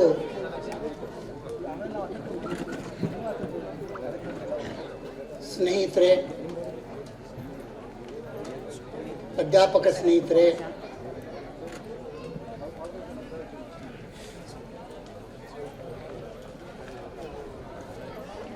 ಜೊತೆಯಲ್ಲಿ ಕಾರ್ಯಾಲಯದಲ್ಲಿ ಅತ್ಯಂತ ನಿಷ್ಠೆಯಿಂದ ಕೆಲಸ ಮಾಡಿರ್ತಕ್ಕಂಥ ಎಲ್ಲ ಸಿಬ್ಬಂದಿ ವರ್ಗದವರೇ, ಶಾಲೆ ಯಾವತ್ತೂ ಕಾರ್ಯಕ್ರಮವನ್ನು ಅತ್ಯಂತ ನೀಟಾಗಿ ನಡೆಸಿಕೊಂಡು ಹೋಗಿರ್ತಕ್ಕಂಥ ಇನ್ನುಳಿದ ಸಿಬ್ಬಂದಿ ವರ್ಗದವರೇ, ಕಾರ್ಯಕಾರಿ ಸಮಿತಿಯ ಪದಾಧಿಕಾರಿಗಳೇ ಹಾಗೂ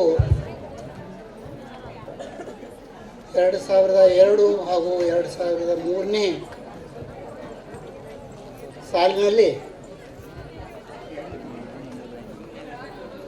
ಈ ಸಂಸ್ಥೆಯಲ್ಲಿ ಅಧ್ಯಯನ ಮಾಡಿ ಇವತ್ತು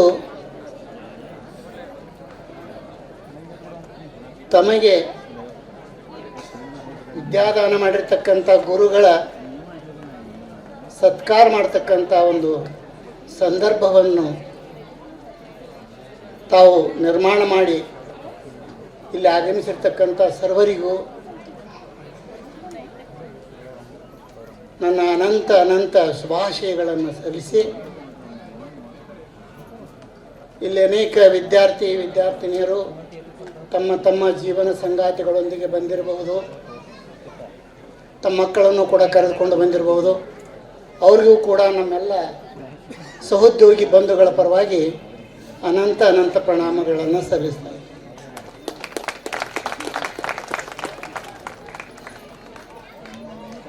ನಿಜಕ್ಕೂ ಇವತ್ತು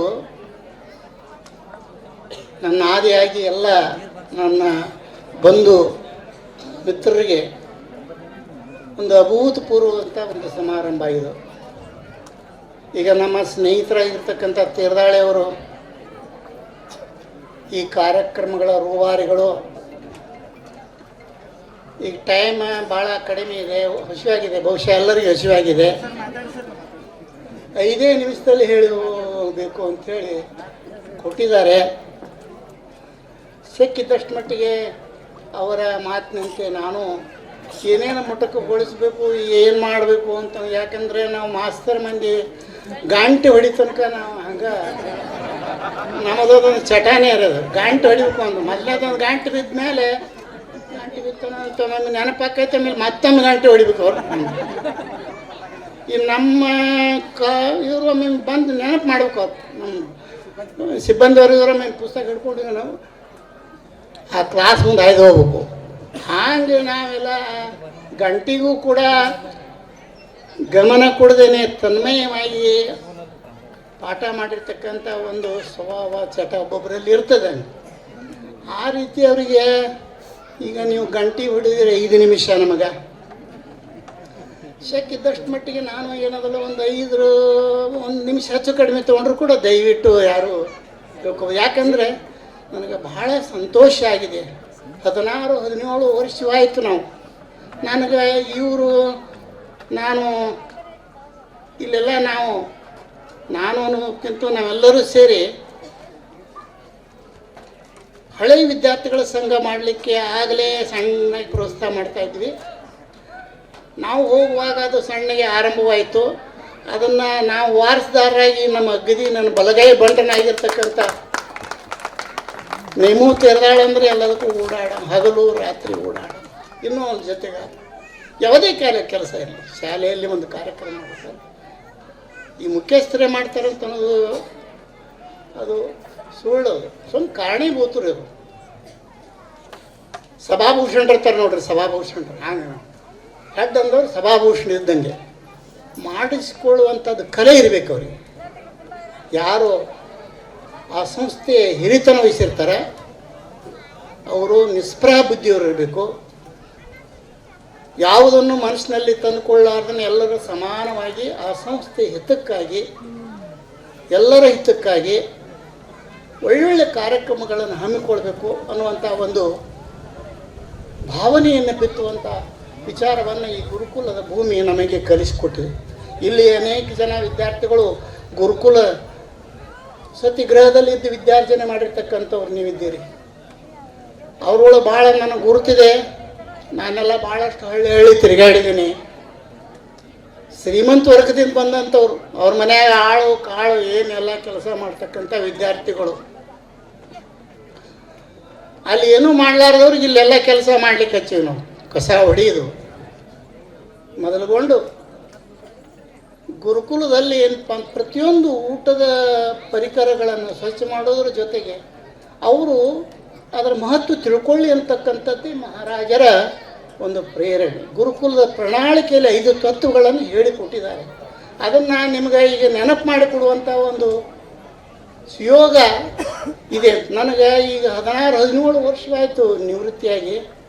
ಹಾಗೆ ಮೇಲಿನ ಮೇಲೆ ನೀವೆಲ್ಲ ಏನೋ ನಮ್ಮ ಅಪೇಕ್ಷೆ ವಿದ್ಯಾರ್ಥಿಗಳ ಸಂಘ ಮಾಡ್ರಿಪ್ಪ, ಕರೀರಿ ಹಳೆಯ ವಿದ್ಯಾರ್ಥಿಗಳ ಸಂಘ ಮಾಡ್ರಿ ಅಂತ ಹೇಳ್ತಿದ್ದೆ. ಈಗ ಅವರು ಸ್ವಲ್ಪ ನಮ್ಗಿಂತಲೂ ಭಾಳ ಬುದ್ಧಿವಂತರಿದ್ದಾರೆ. ಅವ್ರು ಏನು ಮಾಡಿದ್ದಾರೆ ಅಂತಂದ್ರೆ ಒಮ್ಮೆ ಕರೆದು ಬಿಟ್ರೆ ಮತ್ತು ನಮ್ಮನ್ನು ಯಾರು ಕರೆಯವರು, ಒಂದೇ ವರ್ಷ ಬಂದು ಹೋಗ್ತೀರಿ. ಅದಕ್ಕೆ ಅವರು ಒಂದೊಂದು ಬ್ಯಾಚ್ ವೈಸು ನಿಮ್ಮನ್ನೆಲ್ಲ ಕರಿತಾ ಇದ್ದಾರೆ.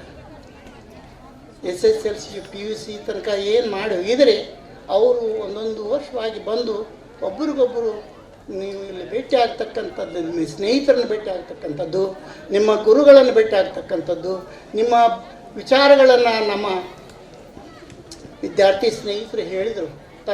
ತಮ್ಮ ಅನುಭವಗಳು ಏನು ಅಂತನ್ನೋದು ನಮಗೆ ಪರಮಾನಂದ ಆಗ್ತದೆ.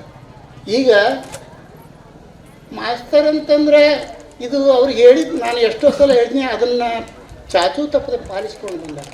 ಇದು ಗುರು ಶಿಷ್ಯರ ಮಿಲನವಾಗಬೇಕೇ ವಿನ ಇಲ್ಲಿ ಯಾರೂ ಇರಬಾರ್ದು. ನಾವೇ ಇರಬೇಕು, ನೀವೇ ಇರಬೇಕು ಅಷ್ಟೇ.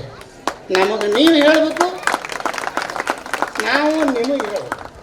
ನಿಮಗೆ ಹೇಳುವ ಅಧಿಕಾರ ನಮಗೆ ಅಷ್ಟೇ ಅದ. ವಿದ್ಯಾರ್ಥಿಗಳಿಗೆ ಬೋಧನೆ ಮಾಡ್ತಕ್ಕಂಥ ಹಕ್ಕನ್ನು ಶಾಸ್ತ್ರಗಳಲ್ಲಿ ಕೊಟ್ಟಿದ್ದಾರೆ. ಇನ್ಯಾರಿಗಿಲ್ಲ ಗುರುವನ್ನು ಬಿಟ್ಟರೆ. ಇವನ್ ತಂದೆ ತಾಯಿಗಳಿಗೂ ಕೂಡ ಇಲ್ಲ. ಈಗ ಎಷ್ಟೋ ಹಳ್ಳಿಗಳಲ್ಲಿ ನಾವು ನೋಡ್ತೇವೆ, ಹುಡುಗರು ಏನು ನಾವು ಸಣ್ಣವರಿದ್ದಾಗ ಪದೇ ನೋಡ ನೀ ಏನಾಗೆ ಕೆತ್ತ ಬೇಜಿ ಮಾಡಿದೆ, ನಾಳೆ ನಿಮ್ಮ ಶಾಲೆಗೆ ಬಂದು ನಿಮ್ಮ ಮಾಸ್ತರಿಗೆ ಹೇಳ್ತೀನಿ. ಒಬ್ಬವ್ರು ಬಂದು ಹೇಳ್ತೀನಿ, ನೋಡ್ರಿ ಸರ್ ಇವ ಹಿಂಗೆ ಮಾಡ್ತಾನೆ, ಹಿಂಗೆ ಮಾಡ್ತಾಳೆ. ಹುಡುಗಿಯಾರು ಭಾಳ ಕಡಿಮೆ ಅವಾಗ. ಹಂಗೆ ಹುಡುಗಿಯಾರು ಹೇಳ್ತಿದ್ದಿಲ್ಲ, ಅವರೆಲ್ಲ ಒಳ್ಳೆಯವರು. ಅವ್ರು ಹಂಚ್ಕೊಂಡಿರ್ತೀವಿ. ಈ ಹುಡುಗರು ಸ್ವಲ್ಪ ಮಾಡೋರೇ ಇವರು. ಅದಕ್ಕಾಗಿ ಇವರು ಏನಾದ್ರು ಬಂದು ಹೇಳಿದ್ರು ಅಂದರೆ ಹಿಂಗೆ ನಿಲ್ಲೋರು ಬಂದು ತಲೆ ತೆಗ್ ಮಾಡ್ಕೊಂಡು ನೋಡು. ಅದ್ರಾಗ ಯಾರು ಬಡ್ಡಿಗೆ ತೊಗೊಂಡು ಬಡಿತಾರೆ ಅವ್ರ ಮುಂದಂತವ್ರು ತಲೆನ ಮೇಲೆ ಎತ್ತಿದ್ದಿಲ್ಲ. ಏನು ಕೆಲವರು ಬಡ್ಡಿಗೆಯಿಂದ ಅಂಜಿಸ್ತಿದ್ರು, ಕೆಲವರು ಸುಮ್ಮನೆ ಮಾತಿನಾಗ ಅದು ಇದು ಹೇಳಿ ಅಂಜಿಸ್ತಿದ್ರು.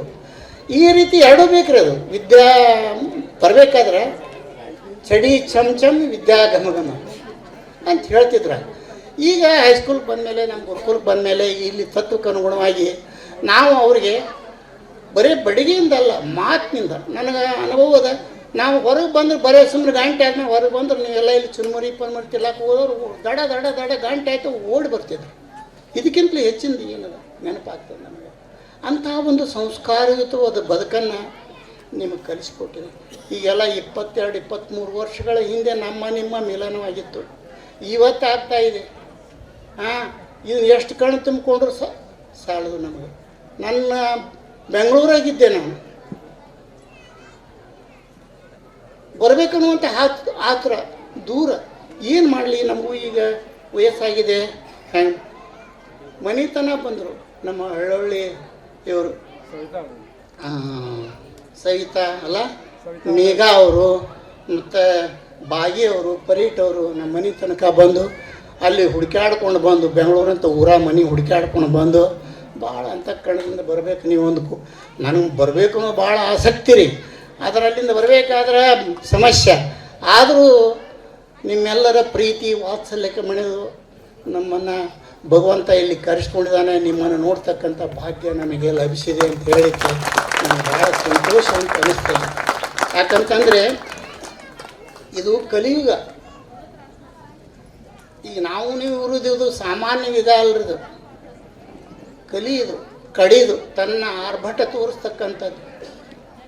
ಆ ಆರ್ಭಟ ಅಂದ್ರೇನು, ಬರೀ ಕೆಟ್ಟದ್ದ ಬದುಕಿನ ಬರೀ ಒಳ್ಳೆಯದಕ್ಕಿಂತಲೂ ಬರೀ ಕೆಟ್ಟನ್ನೇ ನಾವು ಕಣ್ಣು ಬಿಟ್ಟು ಅಂದ್ರೆ ನೋಡ್ತಕ್ಕಂಥ ಸನ್ನಿವೇಶ ಐತೆ. ಎಲ್ಲ ಒಂದು ರಂಗಗಳಲ್ಲಿ ಅಶಾಂತಿ, ಮೌಲ್ಯಗಳು ಹಾಳಾಗಿ ಹೋಗಿರೋದು, ಒಬ್ರಿಗೊಬ್ಬರು ಪ್ರೀತಿ ಸ್ನೇಹ ಇವ್ಯಾವು ಕಾಣಿಸ್ತಾ ಇಲ್ಲ.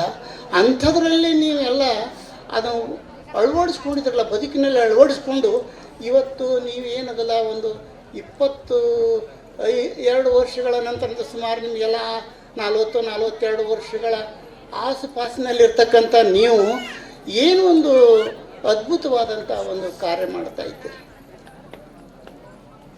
ನಿಮ್ಮ ಬದುಕಿನ ಮಧ್ಯೆ ಅವಸರದ ಜಗತ್ತಿನಲ್ಲಿ ನಿಮ್ಮ ಬದುಕಿನಲ್ಲಿ ನೀವು ಎಲ್ಲೆಲ್ಲೋ ಇದ್ದೀರಿ, ದೊಡ್ಡ ದೊಡ್ಡ ಇಲಾಖೆಗಳಲ್ಲಿದ್ದೀರಿ, ನಿಮ್ಮ ಎಲ್ಲ ಗೊತ್ತಿದೆ ನಿಮಗೆ. ನನಗಿಂತಲೂ ಮುಂದೆ ಹೋಗಲಿ ಅನ್ನುವಂಥ ಒಂದು ಅಪೇಕ್ಷೆ ಮಾಡ್ತಕ್ಕಂಥ ಜೀವ ಯಾವುದಾದ್ರೂ ಇದ್ದರೆ ಅದು ಶಿಕ್ಷಕ ಒಬ್ಬನೇ. ನನ್ನ ವಿದ್ಯಾರ್ಥಿ ನನಗಿಂತ ಮುಂದೆ ಹೋಗಬೇಕು. ನನಗೆ ಇವತ್ತು ಪರಮಾನಂದವಾಗಿದೆ. ಎಂತಿಂಥ ದೊಡ್ಡ ದೊಡ್ಡ ಆಫೀಸರ್ ಆಗಿದ್ದೀರಿ, ಫಾರೆನ್ದಾಗಿದ್ದೀರಿ, ಒಳ್ಳೆ ಏನಪ್ಪ ಅಂತ ಇಲಾಖೆಗಳಲ್ಲಿ ಡಾಕ್ಟರ್ ಆಗಿರ್ಬೋದು, ಇಂಜಿನಿಯರ್ ಆಗಿರ್ಬೋದು, ಆಮೇಲೆ ಮತ್ತಿನ್ನು ಶಿಕ್ಷಕರಾಗಿರ್ಬೋದು. ಶಿಕ್ಷಕರಾದವ್ರ ಬಗ್ಗೆ ನಾನು ಭಾಳ ಇಲ್ಲಿ ಇರ್ಬೋದು, ಎಷ್ಟೋ ಮಂದಿ ಶಿಕ್ಷಕರಾಗಿರ್ಬೋದು. ಅದು ಶಿಕ್ಷಕರಾದವ್ರ ಮೇಲೆ ದೊಡ್ಡ ಹೊಣೆಗಾರಿಕೆ ಇರ್ತದೆ. ಅದನ್ನು ಮಾಡ್ತಕ್ಕಂಥವ್ರು ಕೃಷಿಕರಿರ್ಬೋದು, ಸಾಮಾನ್ಯ ಕಾರ್ಮಿಕರಾಗಿರ್ಬೋದು, ಯಾರಿದ್ರೂ ಕೂಡ ಇವತ್ತು ಸಮಾನತೆ, ಸರ್ವ ಸಮಾನತೆ. ಇಲ್ಲಿ ಯಾರು ಮೇಲೂ ಇಲ್ಲ ಕೀಳು ಇಲ್ಲ. ಈ ಬಾಂಧವ್ಯ ಅನ್ನುವಂಥದ್ದು ಏನೋ ವೃದ್ಧಿ ಆಗಬೇಕು. ಗುರುಕುಲ ಕಲಿಸಿರೋದು ಅದೇನೆ. ನಾವು ಲೌಕಿಕ ಶಿಕ್ಷಣ ಕೊಡ್ತೀವಿ, ನಮ್ಮ ದೇವ್ರು ಕೊಟ್ಟಂಥ ಬುದ್ಧಿಯನ್ನು ಕೊಡ್ತೀವಿ. ಏನಪ್ಪ ಅದು, ನಾವೆಲ್ಲ ನಮ್ಮ ಮಕ್ಕಳು ಸಮಾಜಕ್ಕೆ ಒಂದು ಮೌಲ್ಯಯುತವಾದಂಥ ಒಂದು ದೇಣಿಗೆಯನ್ನು ಕೊಡಬೇಕು. ನಿಮ್ಮ ತಂದೆ ಋಣಗಳಂತಾರೆ, ಋಣ ತೀರಿಸಬೇಕಾಗಿದೆ. ನಾವು ಶಿಕ್ಷಕರಾಗಿ ನಾವು ನಮ್ಮ ಋಣಗಳನ್ನು ತೀರಿಸಬೇಕು. ವಿದ್ಯಾರ್ಥಿಗಳಾಗಿ ನಾಗರಿಕರಾಗಿರ್ತಕ್ಕಂಥವ್ರು ನೀವು ಕೂಡ ಹಲವಾರು ಋಣಗಳನ್ನು ಸಲ್ಲಿಸಬೇಕಾಗಿದೆ. ಆ ಋಣಗಳಲ್ಲಿ ಯಾವ ಭಾಳಷ್ಟು ಋಣಗಳಿದ್ದಾವೆ. ಅಂಥದ್ರಲ್ಲೇ ನೀವು ತಂದೆ ತಾಯಿಗಳು ಋಣ ತೀರಿಸಬೇಕು, ವಿದ್ಯಾರ್ಥಿಗಳಾಗಿ ನೀವು ಗುರುಗಳ ಋಣ ತೀರಿಸಬೇಕು, ಕಲಿಸಿದ ವಿದ್ಯಾಸಂಸ್ಥೆಯ ಋಣ ತೀರಿಸಬೇಕು, ಸಮಾಜದ ಋಣ ತೀರಿಸಬೇಕು. ಋಣ ಅಂದರೆ ಏನು ಅಂದರೆ ಅವರು ನಮ್ಮ ಮೇಲೆ ಮಾಡಿರ್ತಕ್ಕಂಥ ಉಪಕಾರಕ್ಕೆ ಪ್ರತಿಯಾಗಿ ಏನಾದರೂ ಒಳ್ಳೆಯದನ್ನು ಕೊಡೋದೇ ಋಣ. ಮತ್ತು ಮಾಡಿದೆ ನೋಡಿ, ಕಲಿಸಿದಂಥ ಶಾಲೆಗೆ ಇವತ್ತು ಮಕ್ಕಳಿಗೆಲ್ಲ ಒಳ್ಳೆ ನೀರನ್ನು ಕೊಡ್ತಕ್ಕಂಥ ಒಂದು ಅಮೂಲ್ಯವಾದಂಥ ಕಾಣಿಕೆಯನ್ನು ಕೊಟ್ಟರೆ ನನಗೆ ಭಾಳ ಒಳ್ಳೆಯ ಮನಸ್ಸಿನಿಂದ ಮಾಡಿದರೆ ಮಕ್ಕಳು ಕಲಿಯುವಾಗ ಏನು ರೊಕ್ಕ ಬರ್ತದೆ ಹೋಗ್ತದೆ. ಇಲ್ಲಿ ಮನುಷ್ಯ ಸುಮಾರು 5,000 ವರ್ಷಗಳ ಹಿಂದೆ ನಿಮಗೆಲ್ಲ ಗೊತ್ತಿದೆ ಯಾವ ಜಾತಿಗಳಲ್ಲಿ ಇವತ್ತು ಅದರ ಡಂಬರಾಟ ನಡೆದಿದೆ. ದೇಶ ತುಂಬ ಬರೀ ಜಾತಿ ತಗೊಂಡು ಸಮಾಜ ಘಾತಕ ಕಾರ್ಯಗಳು ನಡೆದಿವೆ. ಅದಾಗಬಾರ್ದು ಅಂತ ನಾವು ಹೇಳೋರು ಶಿಕ್ಷಕರು. ಮತ್ತಿನ್ಯಾರು ಹೇಳೋದಿಲ್ಲ. ಹೇಳೋದಟ್ಟೆ ಕೆಲಸ, ನಮಗೇನೂ ಮಾಡಲಿಕ್ಕಾಗೋದಿಲ್ಲ ಏನ್ರಿ. ಅದನ್ನೇ ನೀವು ಹಿಡ್ಕೊಂಡು ಮ್ಯಾಗ್ನೆಟ್ ಥರ ನೀವು ಕೆಲಸ ಮಾಡಿದ್ರಂದ್ರೆ ನಿಮ್ಮ ಭವಿಷ್ಯ ಏನಾಗ್ತದೆ ಅಂತ ಉಜ್ವಲ ಆಗ್ತದೆ. ಆ ಪುಣ್ಯ ನಿಮ್ಮ ಮಕ್ಕಳಿಗೆ ತಟ್ತದೆ. ಯಾರು ಏನೋ ಒಂದು 10 ಬೇಯ್ತಾರೆ, ಬೇಯಲ್ರಕ್ಕ. ಕೇಳಿಲ್ಲ ಅಂದ್ರೆ ಏನಂದವ ಅನ್ಕೋತ ಹೋಗ್ಬೇಕು ಅಂತ ಹೇಳ್ತಾರೆ.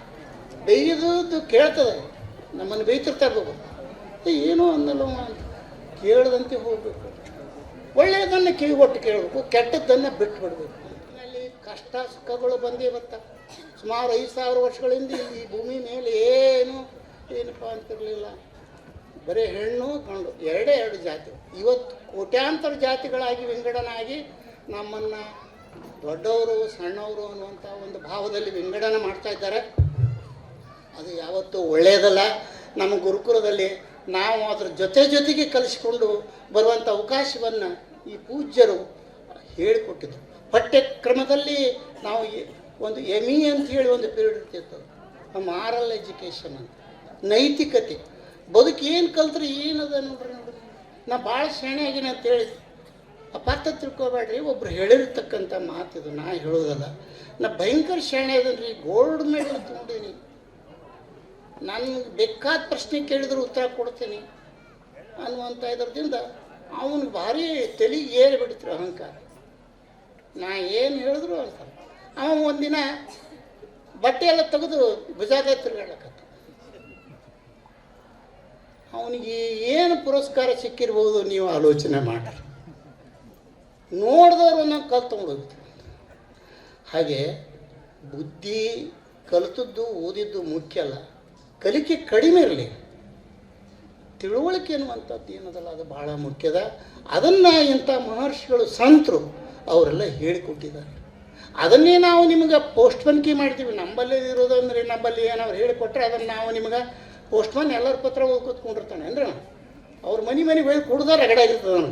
ಹಾಗೆ ನಾವೇನು ಶಿಕ್ಷಕರು ಏನದಲ್ಲ, ನಮ್ಮ ಗುರುಗಳು ನಮಗೇನು ಕಲಿಸ್ಕೊಟ್ಟಿದ್ದಾರೆ, ಹಿರಿಯರು ಏನು ಹೇಳಿಕೊಟ್ಟಿದ್ದಾರೆ, ಯಾವುದು ಒಳ್ಳೆಯದು ಯಾವುದು ಕೆಟ್ಟದ್ದು, ಒಂದಿಷ್ಟು ಕಲಿಕೆ ಒಂದು 4 ಮಾರ್ಕ ಕಡಿಮೆ ತಗೊಳ್ರಕ್ಕ. ಆದರೆ ಇದನ್ನು ಕಲ್ಕೊಂಡ್ರಂದ್ರೆ ಬದುಕಿನಲ್ಲಿ ನಿಮಗೆ ಏನು ಕಷ್ಟಗಳು ಬಂದರೂ ಕೂಡ ಮಂಜಿನಂತೆ ಕರಗಿ ಹೋಗ್ತಾವೆ ಅನ್ನುವಂಥ ಮಾತನ್ನು ಅವ್ರು ಹೇಳಿದ್ದಾರೆ. ಅಂಥ ಮಾತುಗಳನ್ನು ನಾವು ನಿಮಗೆ ಹೇಳಿ ನಾವು ಇಲ್ಲಿಂದ ಬೀಳ್ಕೊಟ್ಟಿದ್ದೇವೆ. ಅವುಗಳನ್ನು ನಿಮ್ಮ ಬದುಕಿನಲ್ಲಿ ಏನಪ್ಪ ಅಂತಂದ್ರೆ ನೀವು ಅಳವಡಿಸ್ಕೊಂಡಿದ್ದೀರಿ ಅಂತ ನನಗೆ ಇವತ್ತು ತುಂಬ ಸಂತೋಷ ಅನ್ನಿಸ್ತದೆ. ಯಾಕಂದರೆ ನೀವೆಲ್ಲರೂ ಇವತ್ತು ನೋಡಿ ಇಷ್ಟೆಲ್ಲ ಹೆಣ್ಮಕ್ಕಳು ಎಂಥ ಒಂದು ಉತ್ಸಾಹದಿಂದ ತಮ್ಮ ಮಕ್ಕಳು ಮರಿಗಳನ್ನು 1, 2, 3 ಮಕ್ಕಳಾಗಿದ್ದು ನಿಮ್ಮನ್ನು ನೋಡಿ ಆನಂದ ಪಟ್ಟಿವಿ ನಾವು. ಮತ್ತು ನಿಮ್ಮ ಮಕ್ಕಳು ನೋಡುವಂಥದ್ದನ್ನೊಂದು ತೋರಿಸಿದ್ರೆ ಅದು ಇನ್ನಷ್ಟು ಆನಂದ ಆಗ್ತೈತೇನೋ. ಹೇಳಿ, ನಮಗೆ ನಿವೃತ್ತಿ ಆದಂಗೆ ಅನಿಸಲ್ದು ನಮಗೆ. ಈ ನೇಮು ಅವರು ಮತ್ತು ಅವ್ರು ಕೆಲವರು ಮಿತ್ರರು ಇದೊಂದು ವರ್ಷ ಒಂದು 5-6 ನಾವು 16-17 ವರ್ಷ ಒಂದು 5-6 ಸಲ ಹಂಗೆ ಬರೋದ, ನಿಮ್ಮನ್ನೆಲ್ಲ ನೋಡೋದ, ನಾವು ಇನ್ನೂ ಇಲ್ಲೇ ಕೆಲಸ ಮಾಡ್ತೀವಿ ಅನ್ನೋಷ್ಟು ನಮಗೊಂದು ಚೈತನ್ಯ ಬಂದಿದೆ ಅಂತ ನನಗೆ ಅನ್ನಿಸ್ತಾ ಇದೆ. ನೀವು ಕರೆಕ್ಟಾಗಿ ಇಲ್ಲಾಂದ್ರೆ ಎಲ್ಲೋ ಒಂದು ಮೂಲೆಯಾಗ ಯಾವುದೋ ಒಂದು ಇಲಾಖೆಯಲ್ಲಿ ಇದ್ದೇವಂದ್ರೆ ಯಾವುದೋ ಒಂದು ಮೂಲೆಯಾಗ ಸುಮ್ಮನೆ ಮನೆ ಕೈ ಕಟ್ಟು. ಅದು ಮತ್ತು ಬೇರೆ ಶಾಲೆಗಳು ಈ ಗುರುಕುಲ ಒಂದು ಬಿಟ್ಟರೆ ಬಹುತೇಕ ನನಗೆ ಅನಿಸಿದ ಮಟ್ಟಿಗೆ ಒಂದು 80-90% ಯಾವ ಶಾಲೆಯಲ್ಲಿ ಈ ರೀತಿ ಕಾರ್ಯಕ್ರಮಗಳು ನಡೆಯೋದಿಲ್ಲ. ಅದೊಂದು ಹೆಮ್ಮೆ. ನಾವು ಏನು ಈ ಗುರುಕುಲದಲ್ಲಿ ಅಧ್ಯಾಪನ ಮಾಡ್ತಕ್ಕಂಥ ಅವಕಾಶ ಪರಮಾತ್ಮ ನಮಗೆ ಒದಗಿಸಿಕೊಟ್ಟ. ನಾವೆಲ್ಲರೂ ಭಾಳ ನಿಷ್ಠೆಯಿಂದ ಕೆಲಸ ಮಾಡಿದ್ದೀವಿ. ಎಲ್ಲರೂ ಏನಪ್ಪ ಅಂತಂದರೆ ದಾನದದು ವಿದ್ಯಾದಾನ. ಆ ದಾನವನ್ನು ನಮ್ಮ ಮನಸ್ಫೂರ್ತಿ ಇಂಗ್ಲೀಷ್ನಲ್ಲಿ ಒಂದು ಮಾತದೇನಪ್ಪ ಏನು, give the best to your children ಅಂತ. ನೀವೇನು ಅದು ಪ್ರಾಥಮಿಕ ಇರಲಿ, ಮಾಧ್ಯಮಿಕ ಇರಲಿ, PU ಕಾಲೇಜ್ ಇರಲಿ, ಏನು ದೇವರು ನಿಮಗೆ ಒಂದು ಬುದ್ಧಿ ಕೊಟ್ಟಿದ್ದಾನೆ, ವಿದ್ಯೆ ಕೊಟ್ಟಿದ್ದಾನೆ, ಅದು ಎಲ್ಲವನ್ನು ಕೊಟ್ಟುಬಿಡ್ರಿ, ಏನೋ ಒಂದು ಇಟ್ಕೊಬಿಡ್ರಿ ಅಂತ ಹೇಳ್ತಾನೆ ಒಬ್ಬ philosopher. Give the best to your children, ಎಲ್ಲವನ್ನು ಕಲಿಸ್ಕೊಡ್ಬೇಕು. ಇನ್ನು ಆ ಒಳ್ಳೇದ್ರಿ ಬೆಸ್ಟ್ ಅಂದರೆ ಏನು ಸಿಕ್ಕುತ್ತೆ ಎಲ್ಲ ಕಲಿಸೋಂಗಿಲ್ಲ. ಎಲ್ಲರೂ ಏನೇನೋ ಮಾಡಿರ್ತಾರೆ ಅದನ್ನೆಲ್ಲ ಹೇಳೋಂಗಿಲ್ಲ. ಮತ್ತೆ ಏನು ರೀ ಒಳ್ಳೇದೇನೋ ಅಷ್ಟೇ ಕೊಡಿದ್ರು, ಅದು ಮುಚ್ಕೋಬೇಕಟ್ಟೆ. ಈಗ ನಾವು ಒಮ್ಮೆ ಸಣ್ಣ ಪುಟ್ಟು ಚಟ ಇದ್ದು ನಮ್ಗೊಂದು ಸ್ವಲ್ಪ ತುಡಿಲೇ ಎಲಿ ಪಲಿ ತಿಂತಿದ್ದೆವು ನಾವು. ನಮ್ಮ ಚಟಗಳು ಒಂದು ಸ್ವಲ್ಪ ಇದ್ದವು ರೀ. ಇಲ್ಲಿ ಬಂದಮೇಲೆ ಎಲಿ ಪಲಿ ತಿಂತಿ ನೀವು ಹುಡುಗರು ಬಂದ್ರಂದ್ರೆ ನಾವು ಆ ಕಡೆ ಹೋಗಿ ಮರಿಗೆ ಹೋಗಿ ಕೂತು, ನೀವು ಬಂದ್ರಂದ್ರೆ ಆ ಕಡೆ ಮರಿ ಕೂತ್ಕೊಂಡು ಎಲಿ ಮಾಡಿ ಅಂದ್ರೆ ನಮ್ಮ ಹುಡುಗರು ನಾವು ಹೇಳೋ ಅಧಿಕಾರ ಏನದ, ನೀವು ತಿನ್ಬೇಡ್ರಿ ಮಾಡಬೇಡ್ರಿ ಅಂತ ಹೇಳೋ ಅಧಿಕಾರ ಏನದ. ಅದಕ್ಕೆ ಅದು ಗುರುಕುಲ ಅದು ಸುದ್ದ ಅದು ಒಂದೇ ಒಂದು ನಮ್ಮ ಆಯುಷ್ಯದಲ್ಲಿ ನಮಗೆಲ್ಲೂ ಹೇಳ್ತಿದ್ರು.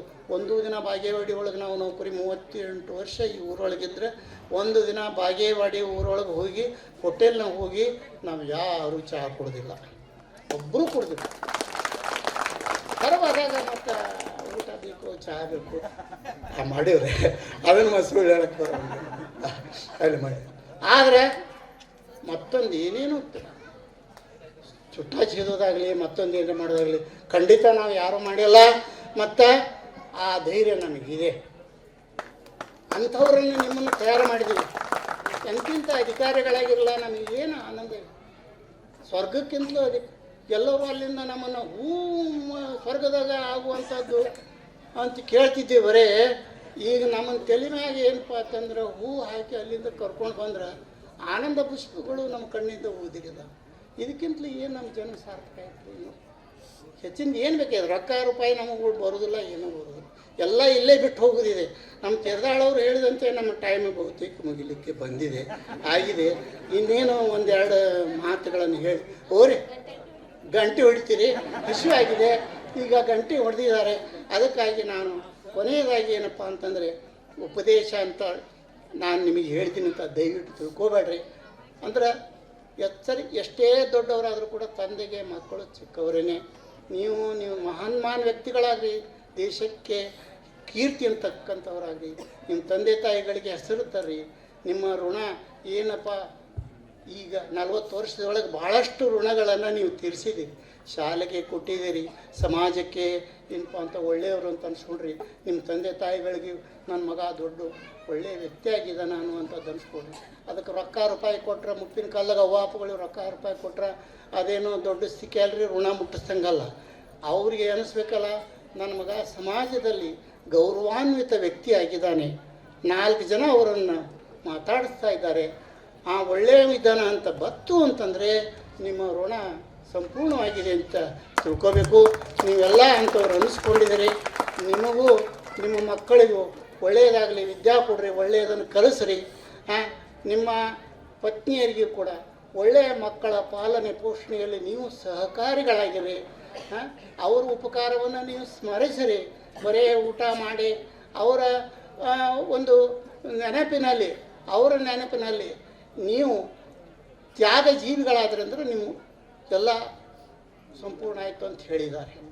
ಹೆಂಡಂದಿರು ಮುಪ್ಪಿನ ಕಾಲ ಯಾಕೆ ಹಂಗೆ ಹೇಳ್ತೀನಿ ಅಂತಂದರೆ, ಮುಪ್ಪಿನ ಕಾಲದೊಳಗೆ ಒಮ್ಮೆ ಈಗ ನಮಗೂ ಸರ್ ಅದ, ನಾವು ಇದೇ ಶಾಲೆಯಲ್ಲಿ 4 ವರ್ಷ ಕೆಲಸ ಮಾಡಿ ಹೋಗಿದವ್ರು ಅದಾರ. ಅವರು ಹಿರಿಯರು 91 ವರ್ಷ, ಎಂಥ ಪುಣ್ಯ ಜೀವಿಗಳವರು.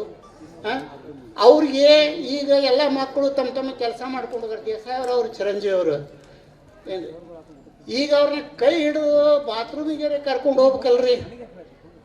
ಯಾರು ಮಾಡ್ತಾರೆ ಅದು? ಮತ್ತೆ ಯಾರು ಮಾಡ್ತಾರೆ? ಮಕ್ಕಳು ಇರಂಗಿಲ್ಲ. ಅವ್ರು ಮಾಡೋರು ಧರ್ಮಪತ್ನಿಯರು, ಅವ್ರ ಅಂಟಿ ಹಿಡ್ಕೊಂಡು ಕರ್ಕೊಂಡು ಹೋಗ್ತಾರೆ. ಅದಕ್ಕಾಗಿ ನೀವು ಅವರನ್ನು ಕೂಡ ಒಳ್ಳೆಯ ರೀತಿಯಿಂದ ನೋಡ್ಕೋಬೇಕು ಅನ್ನುವಂಥ ಒಂದು ಮಾತನ್ನು ಹೇಳಿ ನಮ್ಮ ಟೈಮ್ ಬಹುತೇಕ ಎಲ್ಲ ಮುಗೀತ್ರಿ. ಅದಕ್ಕೆ ಅಹಂಕಾರಿಗಳಾಗಬಾರ್ದು. ಹಂಗಾಗಿ ಹೋಗೋದ್ಕೂತೀವಿ ಅಂದ್ರೆ ಅದೇನು ಮಾಸ್ತರಿ ಈ ಗಂಟೆಗೆ ಅಂತ ಹೇಳಿದಳವಿ ಹಸಿವಾಗ್ಯದ ಹೊಟ್ಟೆ. ಅದಕ್ಕೆ ನಿಮಗೆಲ್ಲ ದೇವರು ಒಳ್ಳೇದು ಮಾಡಲಿ. ನೀವೆಲ್ಲ ಹೀಗೆ ನಮ್ಮನ್ನು ಮೇಲಿಂದ ಮೇಲೆ ಕರಿತಾ ಇರ್ರಿ. ಎಲ್ಲರ ಪರವಾಗಿ ಹೇಳ್ತೀನಿ. ಮತ್ತು ನಮಗೂ ಒಂದು ಆನಂದ ಆಗ್ತದೆ. ಆನಂದ, ನಿಮ್ಮ ಆನಂದದಲ್ಲಿ ನಾವು ಭಾಗಿಗಳಾಗಿ ಮತ್ತೊಂದು ಕಾರ್ಯಕ್ರಮದಲ್ಲಿ ಒಬ್ರಿಗೊಬ್ಬರು ಸಹಕಾರದಿಂದ ನಿಮ್ಮ ಕಾರ್ಯಕ್ರಮಗಳಿರ್ದವಾಗ ಅವ್ರನ್ನ ಕರೀರಿ, ಅವ್ರ ಕಾರ್ಯಕ್ರಮದಾಗ ನೀವು ಕರೀರಿ. ಒಬ್ರಿಗೊಬ್ರು ಸ್ನೇಹದಿಂದ ರೀ, ಪ್ರೀತಿ ವಾತ್ಸಲ್ಯಗಳಿಂದ ನೀವೇನಪ್ಪ ಅಂತಂದು ಬದುಕನ್ನು ಕಳೀರಿ. ದೇವರು ನಿಮ್ಗೆ ಒಳ್ಳೆಯದು ಮಾಡ್ತಾನೆ, ಆರೋಗ್ಯ ಭಾಗ್ಯವನ್ನು ಕೊಡಲಿ ಅಂತ ಹೇಳಿ ನಾನು ಪರಮಾತ್ಮನಲ್ಲಿ ಪ್ರಾರ್ಥಿಸಿ ನನಗೆ ಕೊಟ್ಟಿರ್ತಕ್ಕಂಥ ಸ್ವಲ್ಪ ಸಮಯವನ್ನು ತಮ್ಮ ಎಲ್ಲರ ಒಂದು ಪ್ರೀತಿ ಪುರಸ್ಕಾರಗಳಿಗೆ ಅರ್ಪಿಸಿ ನನ್ನ 4 ಮಾತುಗಳು. ಮೈಕ್ ಮಾತಾಡೋದು ಅಂದ್ರೆ ನಮಗೆ ಅಲರ್ಜಿ ರೀ. ಯಾಕಂದ್ರೆ ಇಲ್ಲಿ ಇಟ್ಟಿರ್ತಾರೋ ಕೈ ಹಿಂಗೆ ಊರ್ತೀವ್ರಿ, ಒಂದು ತಾಸು ನಿಂತು ಮಾತಾಡ್ತೀವ್ರಿ. ಯಾಕಂದ್ರೆ ಇವು ಎಲ್ಲ ಬಾದಾಗ್ಯಾವ. ಅದಕ್ಕೆ ಕರಿ ಚಡ್ಡಿ ಬಿಳಿ ಅಂಗಿ ಇವೆರಡರಲ್ಲಿ ಕಂಡಂಥ ವಿದ್ಯಾರ್ಥಿಗಳನ್ನು ಇವತ್ತು ನಾನು ಇವರನ್ನು ಕಂಡ್ರೆ ನನಗೊಂದು ನಮೂನಿನ ಆಗಾಕತ್ತಿತ್ತು. ಯಾಕಂದ್ರೆ ರೀ ಈ ವಿದ್ಯಾರ್ಥಿಗಳು ಏನಿದ್ರು ಒಂದು ಚಡ್ಡಿ ಹಾಕೋತಿದ್ರು, ಬರ್ತಿದ್ರು, ಕಾಯಿಗಳಿಗೆ ಒಂದು ಪ್ಯಾಟಿ ಚೀಲ ಹಾಕೊಂಡು ಖಾಲಿ ಬರ್ತಿದ್ರು. ಅವಾಗ ಅಷ್ಟು ನಾವು ಅಷ್ಟು ಭಾಳ ಕಿಮ್ಮತ್ ಕೊಡ್ತಿದ್ದಿಲ್ಲ. ಈಗ ನಿಮ್ಮನ್ನು ನೋಡ್ರೆ ಪಟಕ ಗಿಟಕ ಸುತ್ತಕೊಂಡು ನಿಂತರ ದೊಡ್ಡ ಹೆಮ್ಮರ ಆಗಿ ನಿಂತಿದ್ದೀರಿ. ನಿಮಗೆ ಅನಂತಾನಂತ ಧನ್ಯವಾದಗಳು. ಯಾಕೆಂದ್ರೆ ಗುರುಗಳನ್ನು ನೆನೆಸಿಕೊಳ್ಳುವುದು ಬಹಳ ದುರ್ಲಭ, ಬಹಳ ದುರ್ಲಭ. ನಾವು ನೋಡ್ತೀವಿ ಈಗಿನ ಕಾಲದೊಳಗೆ ಬಹಳ ದುರ್ಲಭ ಆಗೈತಿ. ಅಂಥದ್ರಲ್ಲಿ ನೀವು ಗುರುಗಳನ್ನು ಕರೆಸಿ ಅವರ ಮನೆಗೆ ಹೋಗಿ ಅವರನ್ನು ಆಹ್ವಾನ ಮಾಡಿ ಬರಬೇಕು, ನೀವು ಪಾಲ್ಗೊಳ್ಬೇಕು, ಕಂಪಲ್ಸರಿ ಹೇಳಿ ಬಂದಿದ್ದೀರಲ್ಲ, ಇದು ನಮಗೆ ಅನಿವಾರ್ಯ ಆಗ್ತದೆ, ಬಿಡ್ಲಾಕಂತೂ ಬರಂಗ ಇದೆ. ಇನ್ನು ದಯಮಾಡಿ ನಾನು ಒಂದು ಪ್ರಶ್ನೆ ಕೇಳ್ತೀನಿ. ಸೋಲ್ಜರ್ ಯಾರು ಇದ್ದೀರನ್ರಿ ಇಲ್ಲಿ? ನೀ ಗುಂಡ್ ಹಾಕವ ಮಾರಾಯ, ನನಗೆ ಗುಂಡ್ ಹಾಕವ. ಸೋಲ್ಜರ್ ಯಾರಿಲ್ಲ. ಶಿಕ್ಷಕರು ಯಾರಿದ್ದೀರಿ? ಸೋಲ್ಜರ್ ಯಾರಿದ್ದೀರಿ? ಅದಾರ. ಶಿಕ್ಷಕರು ಶಿಕ್ಷಕಿಯರು ಯಾರಿದ್ದೀರಿ? ನಿಮಗೆ ಮೊದಲನೇ ಸೆಲ್ಯೂಟ್. ಯಾಕಂದ್ರೆ ಎಂಥ ಜಾಬ್ ಆರಿಸ್ಕೊಂಡಿದ್ದೀರಿ ನೋಡ್ರಿ ನೀವು, ವೈಟ್ ಕಾಲರ್ ಜಾಬ್. ಈ ಜಾಬ್ ಅಂದ್ರೆ ಭಾಳ ಸಿಗೋದು ಕಠಿಣ ಎಲ್ಲರಿಗೆ. ಈಗ ನಾನು ನಿಮಗೊಂದು ಹೇಳ್ತೀನಿ, ನಮ್ಮಂಥವ್ರಿಗೆ ಇಲ್ಲಿ ನೌಕರಿ ಸಿಕ್ಕದ್ದು ನಮ್ಮದು ಒಂದು ಪುಣ್ಯನ ಅಂತ ತಿಳ್ಕೊಂಡಿದ್ದೀನಿ ನಾನು. ಆರಂಕುಶ ಬಿಟ್ಟೊಳಂ ನೆನೆಯುವುದೆನ್ನ ಮನಂ ಗುರುಕುಲವಂ. ಯಾವಾಗಲೂ ಎಂದೂ ಮರೆಯಂಗಿಲ್ಲ ನಾನು ಗುರುಕುಲ. ಕನಸಿನಾಗ ಸುದೇ ಗುರುಕುಲ ಬರ್ತಾ ಇದೆ. ಯಾಕೆಂದ್ರೆ ನಾನು ಮಾಡಿದ ಕೆಲಸ, ನಾನು ಇಲ್ಲಿ ಇದ್ದ ಕೆಲಸ, ಇದನ್ನು ನಾನು ನೆನೆಸ್ಕೊಳ್ತಾ ಇದ್ದೀನಿ.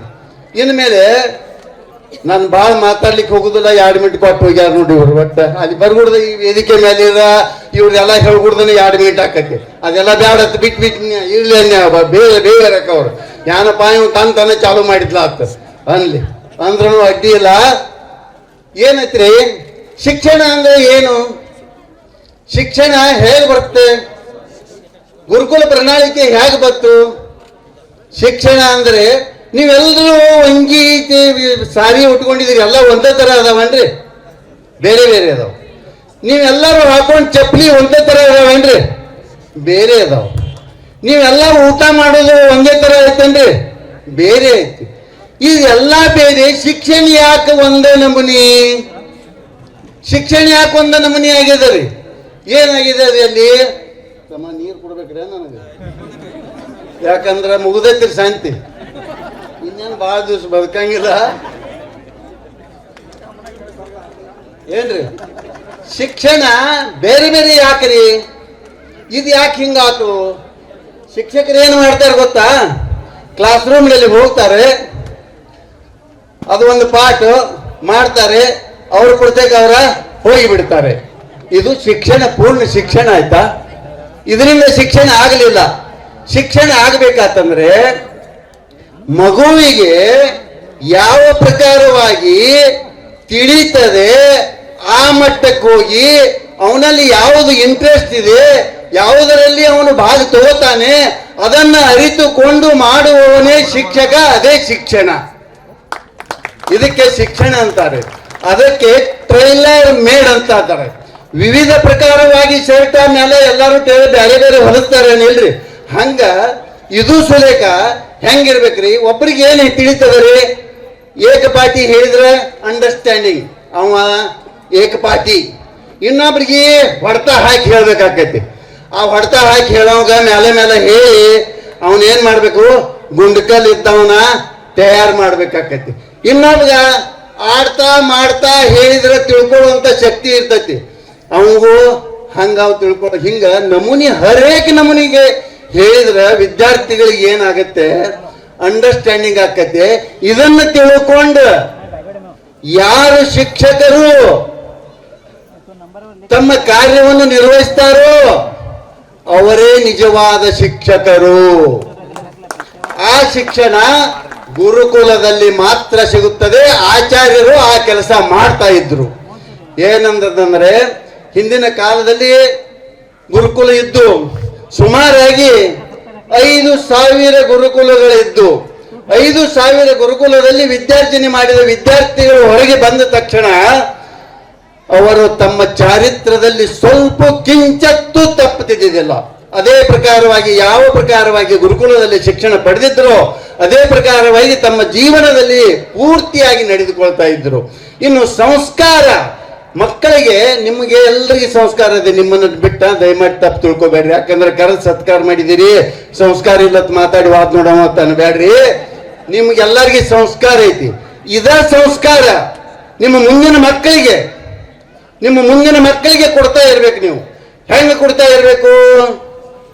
ನೀವು ಮನ್ಯಾಗ ಹೋಗಿ ಆ ಮುದುಕಿ ಬಂದು ಊಟ ಮಾಡ್ತೇನೋ, ಅಪ್ಪಗ ಅವಾಗ ಮಾತಾಡಿದ್ರಿ. ಮುದುಕ ಬಂದು ಹೋಗ್ತೇನೋ, ಈ ಪ್ರಕಾರವಾಗಿ ನೀವು ವಿದ್ಯಾರ್ಥಿಗಳ ಮುಂದೆ ಮಾತನಾಡಿದರೆ ಏನಾಗುತ್ತೆ? ಆ ಮಕ್ಕಳ ಎಲ್ಲ ಹದಗೆಟ್ಟು ಹೈದರಾಬಾದ್ ಆಗ್ತಾರೆ. ಅದಕ್ಕೆ ನೀವು ಮನೆಯಲ್ಲಿ ಬಹಳ ಜಾಗರೂಕತೆಯಿಂದ ಇರಬೇಕು. ನೀವು ಏನೇ ಮಾಡಿದ್ರೂ ಜಾಗರೂಕತೆಯಿಂದ ಮಾಡಬೇಕು. ಯಾಕಂದ್ರೆ ಮಕ್ಕಳು ನಿಮ್ಮನ್ನು ನೋಡ್ತಾರೆ. ಸರ್ ಐಜಾಕ್ ನ್ಯೂಟನ್ ಏನ್ ಮಾಡಿದಪ್ಪ, ಇದು ಭೂಮಿ ಗ್ರಾವಿಟಿ, ಸೆಂಟರ್ ಆಫ್ ಗ್ರಾವಿಟಿ ಅನ್ನೋದೊಂದು ಚೆಂಡು ಮೇಲೆ ಹಾಕಿದ ತೆಳಗೆ ಬರ್ತು. ಹಿಂಗ ಮಾಡ್ತಾ ಇನ್ವೆಸ್ಟಿಗೇಷನ್ ಮಾಡಿ ಏನ್ ಮಾಡಿದ, ಒಂದು ದೊಡ್ಡದೊಂದು ಸಭಾಗೊಳಗ ಹೋಗುದು ಮಾತಾಡೋದು, ಸಭಾದೊಳಗೆ ಹೋಗುದು ಮಾತಾಡೋದು. ನನ್ನಂತ ಒಬ್ಬ ಡ್ರೈವರ್ ಇದ್ದ ಹೊರತಕ್ಕೆ. ಆ ಡ್ರೈವರ್ ಯಾಕೆ ಕೇಳ್ತಿದ್ದ, ಸರ್ ಐಜಾಕ್ ನ್ಯೂಟನ್ ಏನ್ ಮಾತಾಡಿದ ಅದನ್ನ ಮಾತಾಡಿದ, ಇಲ್ಲಿ ಅಲ್ಲಿ ಬಾಗೇವಾಡಿಗೆ ಹೋಗಿ ಏನ್ ಮಾತಾಡಿದ ಅದನ್ನ ಮಾತಾಡಿದ, ಅಲ್ಲಿ ಜಾಗನೂರ್ದಾಗ ಹೋಗಿ ಏನ್ ಮಾತಾಡಿದ ಅದನ್ನ ಮಾತಾಡಿದ, ಅಲ್ಲಿ ಸಿರಟ್ಯಾಗ ಹೋಗಿ ಏನ್ ಮಾತಾಡಿದ ಅದನ್ನ ಮಾತಾಡಿದ, ಅಲ್ಲಿ ಎಲ್ಲ ಕಡೆ ಹೋಗಿ ಅದನ್ನ ಮಾತಾಡಿದ. ಆಯ್ತ ಬಂದ್ ಗಾಡಿದಾಗ ಕೂತ ನಂತರ ಏನ್ ಹೇಳಿದ, ಏನ್ರಿ ಸಾಹೇಬ್ರ ಎಲ್ಲಿ ವಾದಲ್ಲೆಲ್ಲ ಒಂದೇ ಭಾಷೆನ ಹೇಳ್ತೀರಿ, ಮತ್ತ ನಿಮ್ಗಿಂತ ನಾ ಹೇಳ್ತೇನಲ್ರಿ, ನಿಮ್ದು ಕೇಳಿ ನನಗೆ ಬೇಸರ ಬಂದೈತಿ. ಇನ್ನು ಮುಂದಿನ ಊರಿಗೆ ಏನು ಹೋಗಾಡೋದಿಲ್ಲ, ಅದಕ್ಕೆ ನನ್ನ ಹೆಸರು ಹೇಳ್ರಿ, ಮತ್ತು ನಾ ಮಾತಾಡ್ತೇನೆ ಅಂದವ. ಯಾಕೆ ಹೋಗಲ್ತಪ್ಪ ನೀನ ಮಾತಾಡುವತ್ತವ ಸರ್ ಐಜಾಕ್ ನ್ಯೂಟನ್ ಹೇಳಿದ. ತನ್ನ ಪೋಷಾಕ್ ತೆಗೆದ ಅವನು ಡ್ರೈವರ್ಗೆ ಹಾಕಿದ, ಅವನು ತಂದ ಸ್ಟೇಜ್ ಮೇಲೆ ನಿಂದ್ರಿಸಿದ. ನಿಮಗೇನು ಗೊತ್ತ್ರಿ, ನಾ ಪಂಡಿತ್ ಉಪಾಧ್ಯಾಯ ಅನ್ನೋದು ನಿಮಗೇನು ಗೊತ್ತದ, ಮಾತಾಡಕ್ ಹೇಳ್ತಾರ ಇವನ್ ಸರ್ ಐಜಾಕ್ ನ್ಯೂಟನ್ ತೆಗಿಸಿದ್ ಬಂದು ಶುರು ಮಾಡಿದ್ಲ ಇವ. ಅಲ್ಲಿ ಏನು ಹೇಳಿದ್ದ ಅಷ್ಟು ಮಾತಾಡಿದ ಮೇಲೆ ಬಗೆಹರಿತ್ಲ ಒಂದು ಎಲ್ಲ ಬಗೆಹರಿತು. ಇನ್ನು ನೀವು ಕೂತವ್ರು ಗಪ್ ಕುಂತೀರೇನು ಸರ್, ಅದ ಹೆಂಗ ತೆಳಗೆ ಬರ್ತೈತ್ರಿ? ಏಯ್ ಅದೆಲ್ಲ ಕೇಳ್ತಕ್ಕದೆಲ್ಲ ನಮ್ಮ ದಾವೇರ್ ಉತ್ತರ ಕೊಡ್ತಾನ. ಅದನ್ನೆಲ್ಲ ಸಿಕ್ಕ ಪ್ರಶ್ನೆ ಕೇಳೋದಾದ್ರೆ ನಮ್ಮ ದಾವೇರ್ ಭಾಳ ಶೇಣೆ ಅದ, ನನ್ಕೆ ಶೇಣೆ ಅದ, ಅವ್ನು ಬಂದು ಉತ್ತರ ಕೊಡ್ತಾನೋ ಅವನು ಕೇಳಿರ್ತಂತ. ಹಂಗ ಈ ಪ್ರಕಾರ ನೀವು ಶಿಕ್ಷಣ ಕೆಲಸ ಆಗೋದಿಲ್ಲ. ನೀವು ನನಗನ್ನಿಸ್ತೈತಿ ಬಹಳ ಬುದ್ಧಿವಂತರಿದ್ದೀರಿ ಮತ್ತು ಬಹಳ ಸನ್ಮಾರ್ಗದಲ್ಲಿ ನಡೀತಾ ಇದ್ದೀರಿ ಅಂತ ನನ್ನ ಅಭಿಪ್ರಾಯ. ಯಾಕೆಂದರೆ ಕಲಿಸಿದ ಗುರುಗಳನ್ನು ಕರೆಯಿಸಿ ಸತ್ಕಾರ ಮಾಡುವುದು ಇಲ್ಲಿವರೆಗೆ ನಾನು ಬಹಳ ಜಗದಲ್ಲಿ ನೋಡಿಲ್ಲ. ಮಾಡ್ತಾರೆ, ಆದರೆ ಬಹಳ ಕಮ್ಮಿ. ಇಲ್ಲಿ ಅವ್ಯಾಹತವಾಗಿ ನನಗೆ ಮಾಡಿ ಹಿಂದೆ ಬಂದಾಗ ನನಗೆ ಒಬ್ಬರು ವಿದ್ಯಾರ್ಥಿ ಬಂದು ನನಗೇನು ಹೇಳಿ ಗೊತ್ತೇನು, ಸರ್ ಫೆಬ್ರವರಿದಾಗ ಐತಿರ ಮತ್ತೆ ಬರ್ಬೇಕು.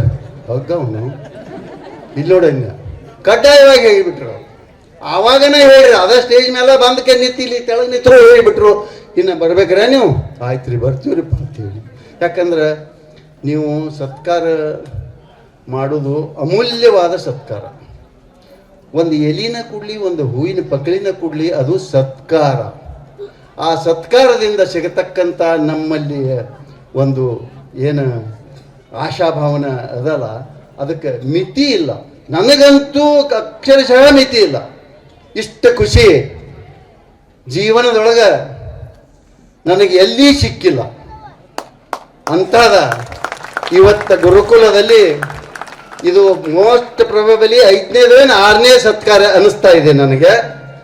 ಈ ಸತ್ಕಾರ ಮಾಡಿದ ಎಲ್ಲ ಬಾಂಧವರಿಗೆ, ನಿಮ್ಮೆಲ್ಲರಿಗೆ ನನಗೆ 2 ಮಿನಿಟ್ ಕೊಟ್ಟಿದ್ರಿ ಇವ್ರು. ಪಾಪ ಸುಮ್ಮನೆ ಹೆಚ್ಚಾಗೈತಿ, ಕ್ಷಮಾ ಮಾಡಬೇಕು. ಇದೆಲ್ಲ ಮಾಡಿ ಇನ್ನೊಂದು ಹೇಳ್ಬೇಕಂತ ಮಾಡಿನ ಇನ್ನೊಂದು ಐತಿರಿ ಕತಿ. ಒಬ್ಬ ಬಡು ಒಂದು ಆಕಾರ ಒಂದೇ ಬೆನ್ನಿಂದ ನಿಂದಿರ್ಬೇಕು, ಬಂದು ಬೇನಿನ ಮಿತ್ರ ನಮಗೆ ಭಾಳ ಕ್ಯಾಟ್ ಅನ್ನಿಸ್ತೈತ್ರಿ. ಅದಕ್ಕೆ ದಯಮಾಡಿ ಒಂದು ಅಪ್ಪ ಮಕ್ಕಳ ಇಬ್ರು ಇರ್ತಾರೆ. ಅಪ್ಪ ಮಕ್ಕಳ ಇಬ್ರು ಇದ್ದಾಗ ಏನು ಮಾಡ್ತಾರೋ, ಅಪ್ಪ ಎಲ್ಲಿ ಹೋಗಿದ್ದಿ? ದುಡಿಲಕ್ಕ. ನೀ ಸಾಲಿಗೆ ಹೋಗ್ಬೇಕು, ನಿನಗೆ ಸಾಲಿ ಬಾಳೆ ಕಲಿಸಬೇಕು, ನಾ ಏನಾದರೂ ಕೆಲಸ ಮಾಡಿ ದುಡಿದ ರೊಕ್ಕ ತರಬೇಕು. ಆಮೇಲೆ ನಿನಗೆ ಎಷ್ಟು ತಾಸು ವಾದಿನಿ? 1 ತಾಸು ವಾದಿನಿ. ಎಷ್ಟು ಕೊಟ್ಟರು? 100 ರೂಪಾಯಿ ಕೊಟ್ಟರು. 100 ರೂಪಾಯಿ ಕೊಟ್ರು ನಿನಗ ಆಯ್ತು ಹಂಗಾತು ಒಳಗೋದ ಅಪ್ಪ ಅಪ್ಪ ನನಗೆ ಒಯ್ಯಿ ತರಕ ರೊಕ್ಕ ಬೇಕಾಗ್ಯವು ಒಂದು 50 ರೂಪಾಯಿ ಕೊಡು. 50 ರೂಪಾಯಿ ಕೊಡು. ನನ್ನ ಏನು ಮಾರ ದಿನ 60 ದುಡ್ತಿನ 100 ರೂಪಾಯಿ ನಿನಗೆ 50 ರೂಪಾಯಿ ಒಯ್ಯಿಗೆ ಆಗಕ್ಕಾಯ್ತು. ಎಲ್ಲಿ ತರಲಿಪ್ಪ ನಾ ಸೀಟಿಗೆ ಬಂದ. ಆದ್ರೂ ಒಂದು 5 ಮಿನಿಟ್ ವಿಚಾರ ಮಾಡಿ ಏನು ಮಾಡಿದ, ಹುಡುಗ ಬೇಡೈತಿ ನನ್ನ ಬಡತನ ಪರಿಸ್ಥಿತಿ ಇದು ಇರುದ ಅಂದ ಗಿಜಾಗಿನ ತೆಗೆದು 50 ರೂಪಾಯಿ ಹುಡುಗನ ಕೈಯಾಗ ಕೊಟ್ಟ. ಹುಡುಗ ಕುಣಿಯಾಕತ್ತು. ಯಾಕೆ ಕುಣಿಯಾಕತ್ತೀವೋ ಅಂತ ಕೇಳಿದ್ರು ನಾವು. ಅಪ್ಪ ನನ್ನ ಅತಿಕ ಈಗ 50 ರೂಪಾಯಿ ಅದಾವ, ನಿನ್ನೂ 50 ಇಸ್ಕೊಳ್ಳಿ, ನೀ ತಾಸಿಗೆ ಹೋಗಿ 100 ರೂಪಾಯಿ ತರ್ತಿ, ನನ್ನ ಅತಿಗೆ ಒಂದು ತಾಸು ಕುಳ್ರಿ. ಈ ಪರಿಸ್ಥಿತಿ ಬರಬಾರ್ದು. ಅಪ್ಪನ ಕರ್ಕೊಂಡ ಮಗ ಒಂದು ತಾಸ 100 ರೂಪಾಯಿ ಕೊಟ್ಟ ಕುಣಿಸೋ ಪರಿಸ್ಥಿತಿ ಬರಬಾರ್ದು. ನೀವು ಏನ್ ಮಾಡ್ರಿ, 1, 2, 3 ಊಟ ಮಾಡ್ತೀರಿ ನೀವು ದಯಮಾಡಿ. ಸಂಜೆ ಊಟ ಎಲ್ಲ ಮುಗಿದಿರ್ತೈತಿ, ನೀರು ಉಣಿಸೋದು ಮುಗಿದಿರ್ತೈತಿ, ಹೊಲ್ದವ್ರದ ಮತ್ತು ಕರೆಂಟ್ದವ್ರದ್ದು ಮುಗಿದಿರ್ತೈತಿ, ನೌಕರಿ ಅವ್ರದ್ದು ಮುಗಿದಿರ್ತೈತಿ, ಕಾಂಪ್ಯೂಟರ್ದವ್ರದ್ದು ಮುಗಿದಿರ್ತೈತಿ. ಮನೆಗೆ ಬರ್ತೀರಿ, ಹೆಂಡತಿ ಮಕ್ಕಳ ನೀವು ಕುಂತ ಸಮಾಗಿಯಾಗಿ ಶಾಂತ ರೀತಿಯಿಂದ ಮಾತಾಡ್ಕೋತ ಊಟ ಮಾಡಿದ್ರೆ ಅದರಲ್ಲಿರ್ತಕ್ಕಂಥ ಸುಖ ಇನ್ನೊಂದು ಯಾವುದರಲ್ಲಿ ಇಲ್ಲ ಅಂತ ಹೇಳಿ ನನ್ನ 2 ಮಾತುಗಳಿಗೆ ವಿರಾಮ ಇಡ್ತೀನಿ. ಧನ್ಯವಾದಗಳು. ನಮ್ಮ ಗುರುಗಳು ಕೂತಾರ್ರಿ ಇಲ್ಲಿ, ಅವ್ರಿಗೆ ನಾಸೋದಕ್ಕೆ ಮೊದಲು ವಂದನ ಹೇಳಿಲ್ಲ. ನಮ್ಮ ಗುರುಗಳ್ರಿ ಇವರು ನಮ್ಗೆ ಇದ್ರಾಗ ರಬಕವಿಗೆ ನಾನು PUC ಸೆಕೆಂಡ್ ಇಯರ್ ಇದ್ದಾಗ, ಫಸ್ಟ್ ಇಯರ್ ಇದ್ದಾಗ ಇವರು ಟೀಚಿಂಗ್. ನಮ್ಮ ಗುರುಗಳ ಪರವಾಗಿ ಕುಂಬಾರ್ ಸರ್ ಮತ್ತು ಉಪಾಧ್ಯಾಯ ಸರ್ 2 ಮಾತನ್ನ ಒಬ್ಬರದ್ದು ಒಂದೊಂದು ವಿಚಾರ. ಒಬ್ಬ ವ್ಯಕ್ತಿಯ ಯಶಸ್ಸನ್ನ ಕಂಡ ಸಂತೋಷ ಪಡೋರು ಒಂದು ತಾಯಿ, ಇನ್ನೊಂದು ನಮಗೆ ಕಲಿಸಿದ ಗುರು ಬಳಗ. ಅದನ್ನು ತಮ್ಮ ಮಾತಿನಲ್ಲಿ ವ್ಯಕ್ತಪಡಿಸಿದಂಥ ಕುಂಬಾರ ಗುರುಗಳಿಗೆ ನಾನು ಇನ್ನೊಂದು ಸಾರಿ ಧನ್ಯವಾದ ಅರ್ಪಿಸ್ತೀನಿ. ಇನ್ನು ನಮ್ಮ ಸೂರಜ್ ಮುನಿಯವರು ತಮ್ಮ ಅನಿಸಿಕೆ ಹೇಳುವಾಗ ಒಂದು ಮಾತನ್ನು ಹೇಳಿದ್ರು, ನಾವು ಎಷ್ಟೇ ಹೊಗಳಿದ್ರು, ನಾವು ಗುರುಗಳ ಒಂದು ಋಣವನ್ನು ತೀರಿಸಲಿಕ್ಕೆ ಆಗೋದಿಲ್ಲ ಅಂತೇಳಿ ನಮ್ಮ ಶಿಷ್ಯ ಬಳಗ ಹೇಳಿದ್ರೆ, ನಿಮಗೆ ನಾವು ಕಲಿಸಿದ್ದನ್ನು ನೆನಪಿಟ್ಟುಕೊಂಡು ನಮ್ಮನ್ನು ಕರೆಸಿ ಒಂದು ಹೂವಿನ ಪಕಳಿ ಕೊಟ್ಟು ನಮ್ಮನ್ನು ಸನ್ಮಾನ ಮಾಡ್ರೆ ಅದಕ್ಕಿಂತ ಸಂತೋಷ ನಮ್ಮದ ಸಂತೋಷ ಇನ್ನೊಂದಿಲ್ಲ ಅಂತೇಳಿ ಅವ್ರು ಹೇಳ್ತಾರೆ. ನಿಜವಾದ ಗುರು ಮತ್ತು ಶಿಷ್ಯರ ಸಂಬಂಧ ಅಂದ್ರೆ ಇದೆ ಅಂತ ನಾನು ಹೇಳಿಕ್ಕೆ ಇಷ್ಟಪಡ್ತೀನಿ. ಯಾಕಂದ್ರೆ ಇಂಥ ಒಂದು ಶಿಷ್ಯ ಬಳಗ, ಅದಕ್ಕಿಂತ ಮೀರಿದಂಥ ಇಂಥ ಗುರು ಬಳಗ ನಮ್ಮ ಜೀವನಕ್ಕೆ ಇನ್ನೇನು ಬೇಕು ಅಂತ ಹೇಳ್ತಾ ನಾನು ಕೊನೆಯ ಕಾರ್ಯಕ್ರಮಕ್ಕೆ ಅಣಿ ಆಗ್ತೀನಿ. ವಂದನಾರ್ಪಣೆ. ಈ ಒಂದು ಕಾರ್ಯಕ್ರಮದಲ್ಲಿ ಉಪಸ್ಥಿತರಿರುವಂಥ ಉದ್ಘಾಟಕರು ಹಾಗೂ ವಿಶೇಷ ಆಮಂತ್ರಿತರು ಹಾಗೂ ಈ ಒಂದು ವೇದಿಕೆ ಮೇಲೆ ಆಸೀನರಾಗಿರುವಂಥ ನಮ್ಮ ಎಲ್ಲ ಗುರುವರಿಯರಿಗೆ ಒಂದೇ ಮಾತಿನಲ್ಲಿ ನಾನು ಒಂದು ಹೃತ್ಪೂರ್ವಕವಾದಂಥ ಧನ್ಯವಾದಗಳನ್ನು ಅರ್ಪಿಸಿ, ಎಲ್ಲರೂ ಭೋಜನಕ್ಕೆ ರುಚಿಯಾದಂಥ ಭೋಜನ ಸಿದ್ಧವಾಗಿದೆ. ತಮ್ಮ ಭೋಜನವನ್ನು ಮುಗಿಸಿಕೊಂಡು ಮತ್ತೆ ಪುನಃ ಇಲ್ಲಿ ಕಾರ್ಯಕ್ರಮಕ್ಕೆ ಹಾಜರಾಗಬೇಕೆಂದು ವಿನಂತಿಸಿಕೊಳ್ತೀನಿ. ದೂರದ ಊರಿನಿಂದ ಬಂದಂಥ ನಮ್ಮ ಗುರುವರಿಯರಿಗೂ ಅವರಿಗೆ ಹೋಗಲಿಕ್ಕೆ ಅನುವು ಮಾಡಿಕೊಡ್ತಾ ಎಲ್ಲರೂ ಒಂದು ಭೋಜನಕ್ಕೆ ತೆರಳಬೇಕಂದ್ರೆ ನಾನು ಮಾಧ್ಯಮಿಕ ವಿಭಾಗದ ಉಪಪ್ರಾಚಾರ್ಯನಾಗಿ ವಿಶೇಷವಾಗಿ ನಿಮ್ಗೆಲ್ಲರಿಗೂ ನಾ ಕೃತಜ್ಞತೆಯನ್ನ ಸಲ್ಲಿಸ್ಬೇಕು. ಯಾಕಂತಂದ್ರೆ ಬಹುಶಃ ನಮ್ಮ ಮಗ್ದುಮ್ ಸರ್ ಹೇಳಿದ್ರು, ನಮ್ಮ ಕುಂಬಾರ್ ಸರ್ ಹೇಳಿದ್ರು, ಏನಪ್ಪಾ ಅಂತಂದ್ರೆ ಒಂದು ಸುದೈವ ಅಂತ ಹೇಳಿದ್ರು. ನಮ್ಮ ತಂದೆಯವ್ರನ್ನ ಕರೆಸಿ ಸತ್ಕಾರ ಮಾಡಿದಿರಿ. ಅವರು ಸುಮಾರು 4 ವರ್ಷವರೆಗೆ ಇಲ್ಲಿ 63ರಿಂದ 67ವರೆಗೆ ಅವ್ರು ಕೆಲಸ ಮಾಡಿದ್ದಾರೆ. ಅಂದ್ರೆ ನಾನು ಸರ್ವಿಸ್ ಮುಗಿಸ್ತೀನೋ ಇಲ್ಲೋ ಗೊತ್ತಿಲ್ಲ, ಬಟ್ ಅಷ್ಟರೊಳಗೆ ನಮ್ಮ ತಂದೆಯವ್ರ ಕರೆಸಿ ಸತ್ಕಾರ ಮಾಡಿದಿರಿ. ನಾನು ಹೃದಯಾಂತರದಿಂದ ನಮ್ಮ ದೇಸಾಯಿ ಪರಿವಾರ ವತಿಯಿಂದ ತಮ್ಗೆಲ್ಲರಿಗೂ ಕೋಟಿ ಕೋಟಿ ವಂದನೆಗಳನ್ನ ನಾನು ಸಲ್ಲಿಸ್ತೀನಿ. ಬಹುಶಃ ಈಗ 1-2 ದಿವಸ ಹಿಂದೆ ನೋಡಿರ್ಬೇಕು ನೀವು, ಭಾರತ ರತ್ನ ಪ್ರಶಸ್ತಿ ಕೊಟ್ಟಿದ್ದಾರೆ ಕೆಲವೊಂದು ಜನಕ್ಕೆ. ಅದಕ್ಕಿಂತ ಮಿಗಿಲಾಗಿ ಸಂತೋಷ ನನಗೆ ಇವತ್ತಾಗಿತ್ತು. ವಿಶೇಷವಾಗಿ ಯಾಕಂತಂದ್ರೆ ಇದೊಂದು ನನ್ನೊಂದು ಸುದೈವ ಅಂತ ಹೇಳ್ತೀನಿ. ಅದ್ರ ಜೊತೆಗೆ ಇನ್ನೊಂದೇನು ಅಂತಂದ್ರೆ ತಮ್ಗೆಲ್ಲರೂ ಕೃತಜ್ಞ ಇರ್ಬೇಕಂತಂದ್ರೆ ಶುದ್ಧ ಕುಡಿಯುವ ನೀರಿನ ಘಟಕ ವಿಶೇಷವಾಗಿ ತಮ್ಮ ಮನಸ್ಸಿನಿಂದ ಸ್ವ ಇಚ್ಛೆಯಿಂದ ನಮ್ಮ ವಿದ್ಯಾರ್ಥಿಗಳಿಗೆ ಸುಮಾರು 2,500 ವಿದ್ಯಾರ್ಥಿಗಳು ಅಧ್ಯಯನ ಮಾಡ್ತಾರೆ. ಅವರೆಲ್ಲರಿಗೂ ಇದರ ಸದುಪಯೋಗ ಆಗ್ತದೆ. ನಮ್ಮ ಎಲ್ಲಾ ಸಿಬ್ಬಂದಿಯವರ ಪರವಾಗಿ, ಎಲ್ಲಾ ವಿಭಾಗದ ಮುಖ್ಯಸ್ಥರ ಪರವಾಗಿ, ಎಲ್ಲಾ ವಿದ್ಯಾರ್ಥಿ ಪರವಾಗಿ, ನಮ್ಮ ಆಡಳಿತ ಮಂಡಳಿ ಪರವಾಗಿ ಹೃದಯಪೂರ್ವಕ ಕೃತಜ್ಞತೆಗಳನ್ನ ನಾನು ಸಲ್ಲಿಸ್ತೇನೆ. ಇದೇ ರೀತಿಯಾಗಿ ತಮ್ಮ ಸಹಕಾರ ನಮ್ಮ ಜೊತೆ ಆಗಿರ್ಲಿ, ಈ ಸಂಸ್ಥೆ ಜೊತೆ ಆಗಿರ್ಲಿ. ನಮ್ಮ ಸರ್ವಿಸ್ ಮುಗಿತ ನಾವು ಊರಿಗೆ ಹೋಗಿರ್ತೀವಿ, ಆದ್ರೆ ನಿಮ್ದು ನಿರಂತರವಾಗಿರ್ತಕ್ಕಂಥ ಈ ಸೇವೆ ಸಂಸ್ಥೆಗಿರ್ಲಿ. ಮತ್ತೊಮ್ಮೆ ಇದಕ್ಕೆ ಬೆನ್ನೆಲುಬಾಗಿ ದುಡಿತಕ್ಕಂಥ ಎಲ್ಲಾ ವಿದ್ಯಾರ್ಥಿಗಳಿಗೆ ನಾವೆಲ್ಲ ಇಲ್ಲೇ ಕೂತಿರ್ತಕ್ಕಂಥ ಎಲ್ಲ ನಮ್ಮ ಗುರುವೃಂದದ ಪರವಾಗಿ ಅನೇಕ ವಂದನೆಗಳನ್ನ ಸಲ್ಲಿಸ್ತಾ ನನ್ನ ಮಾತಿಗೆ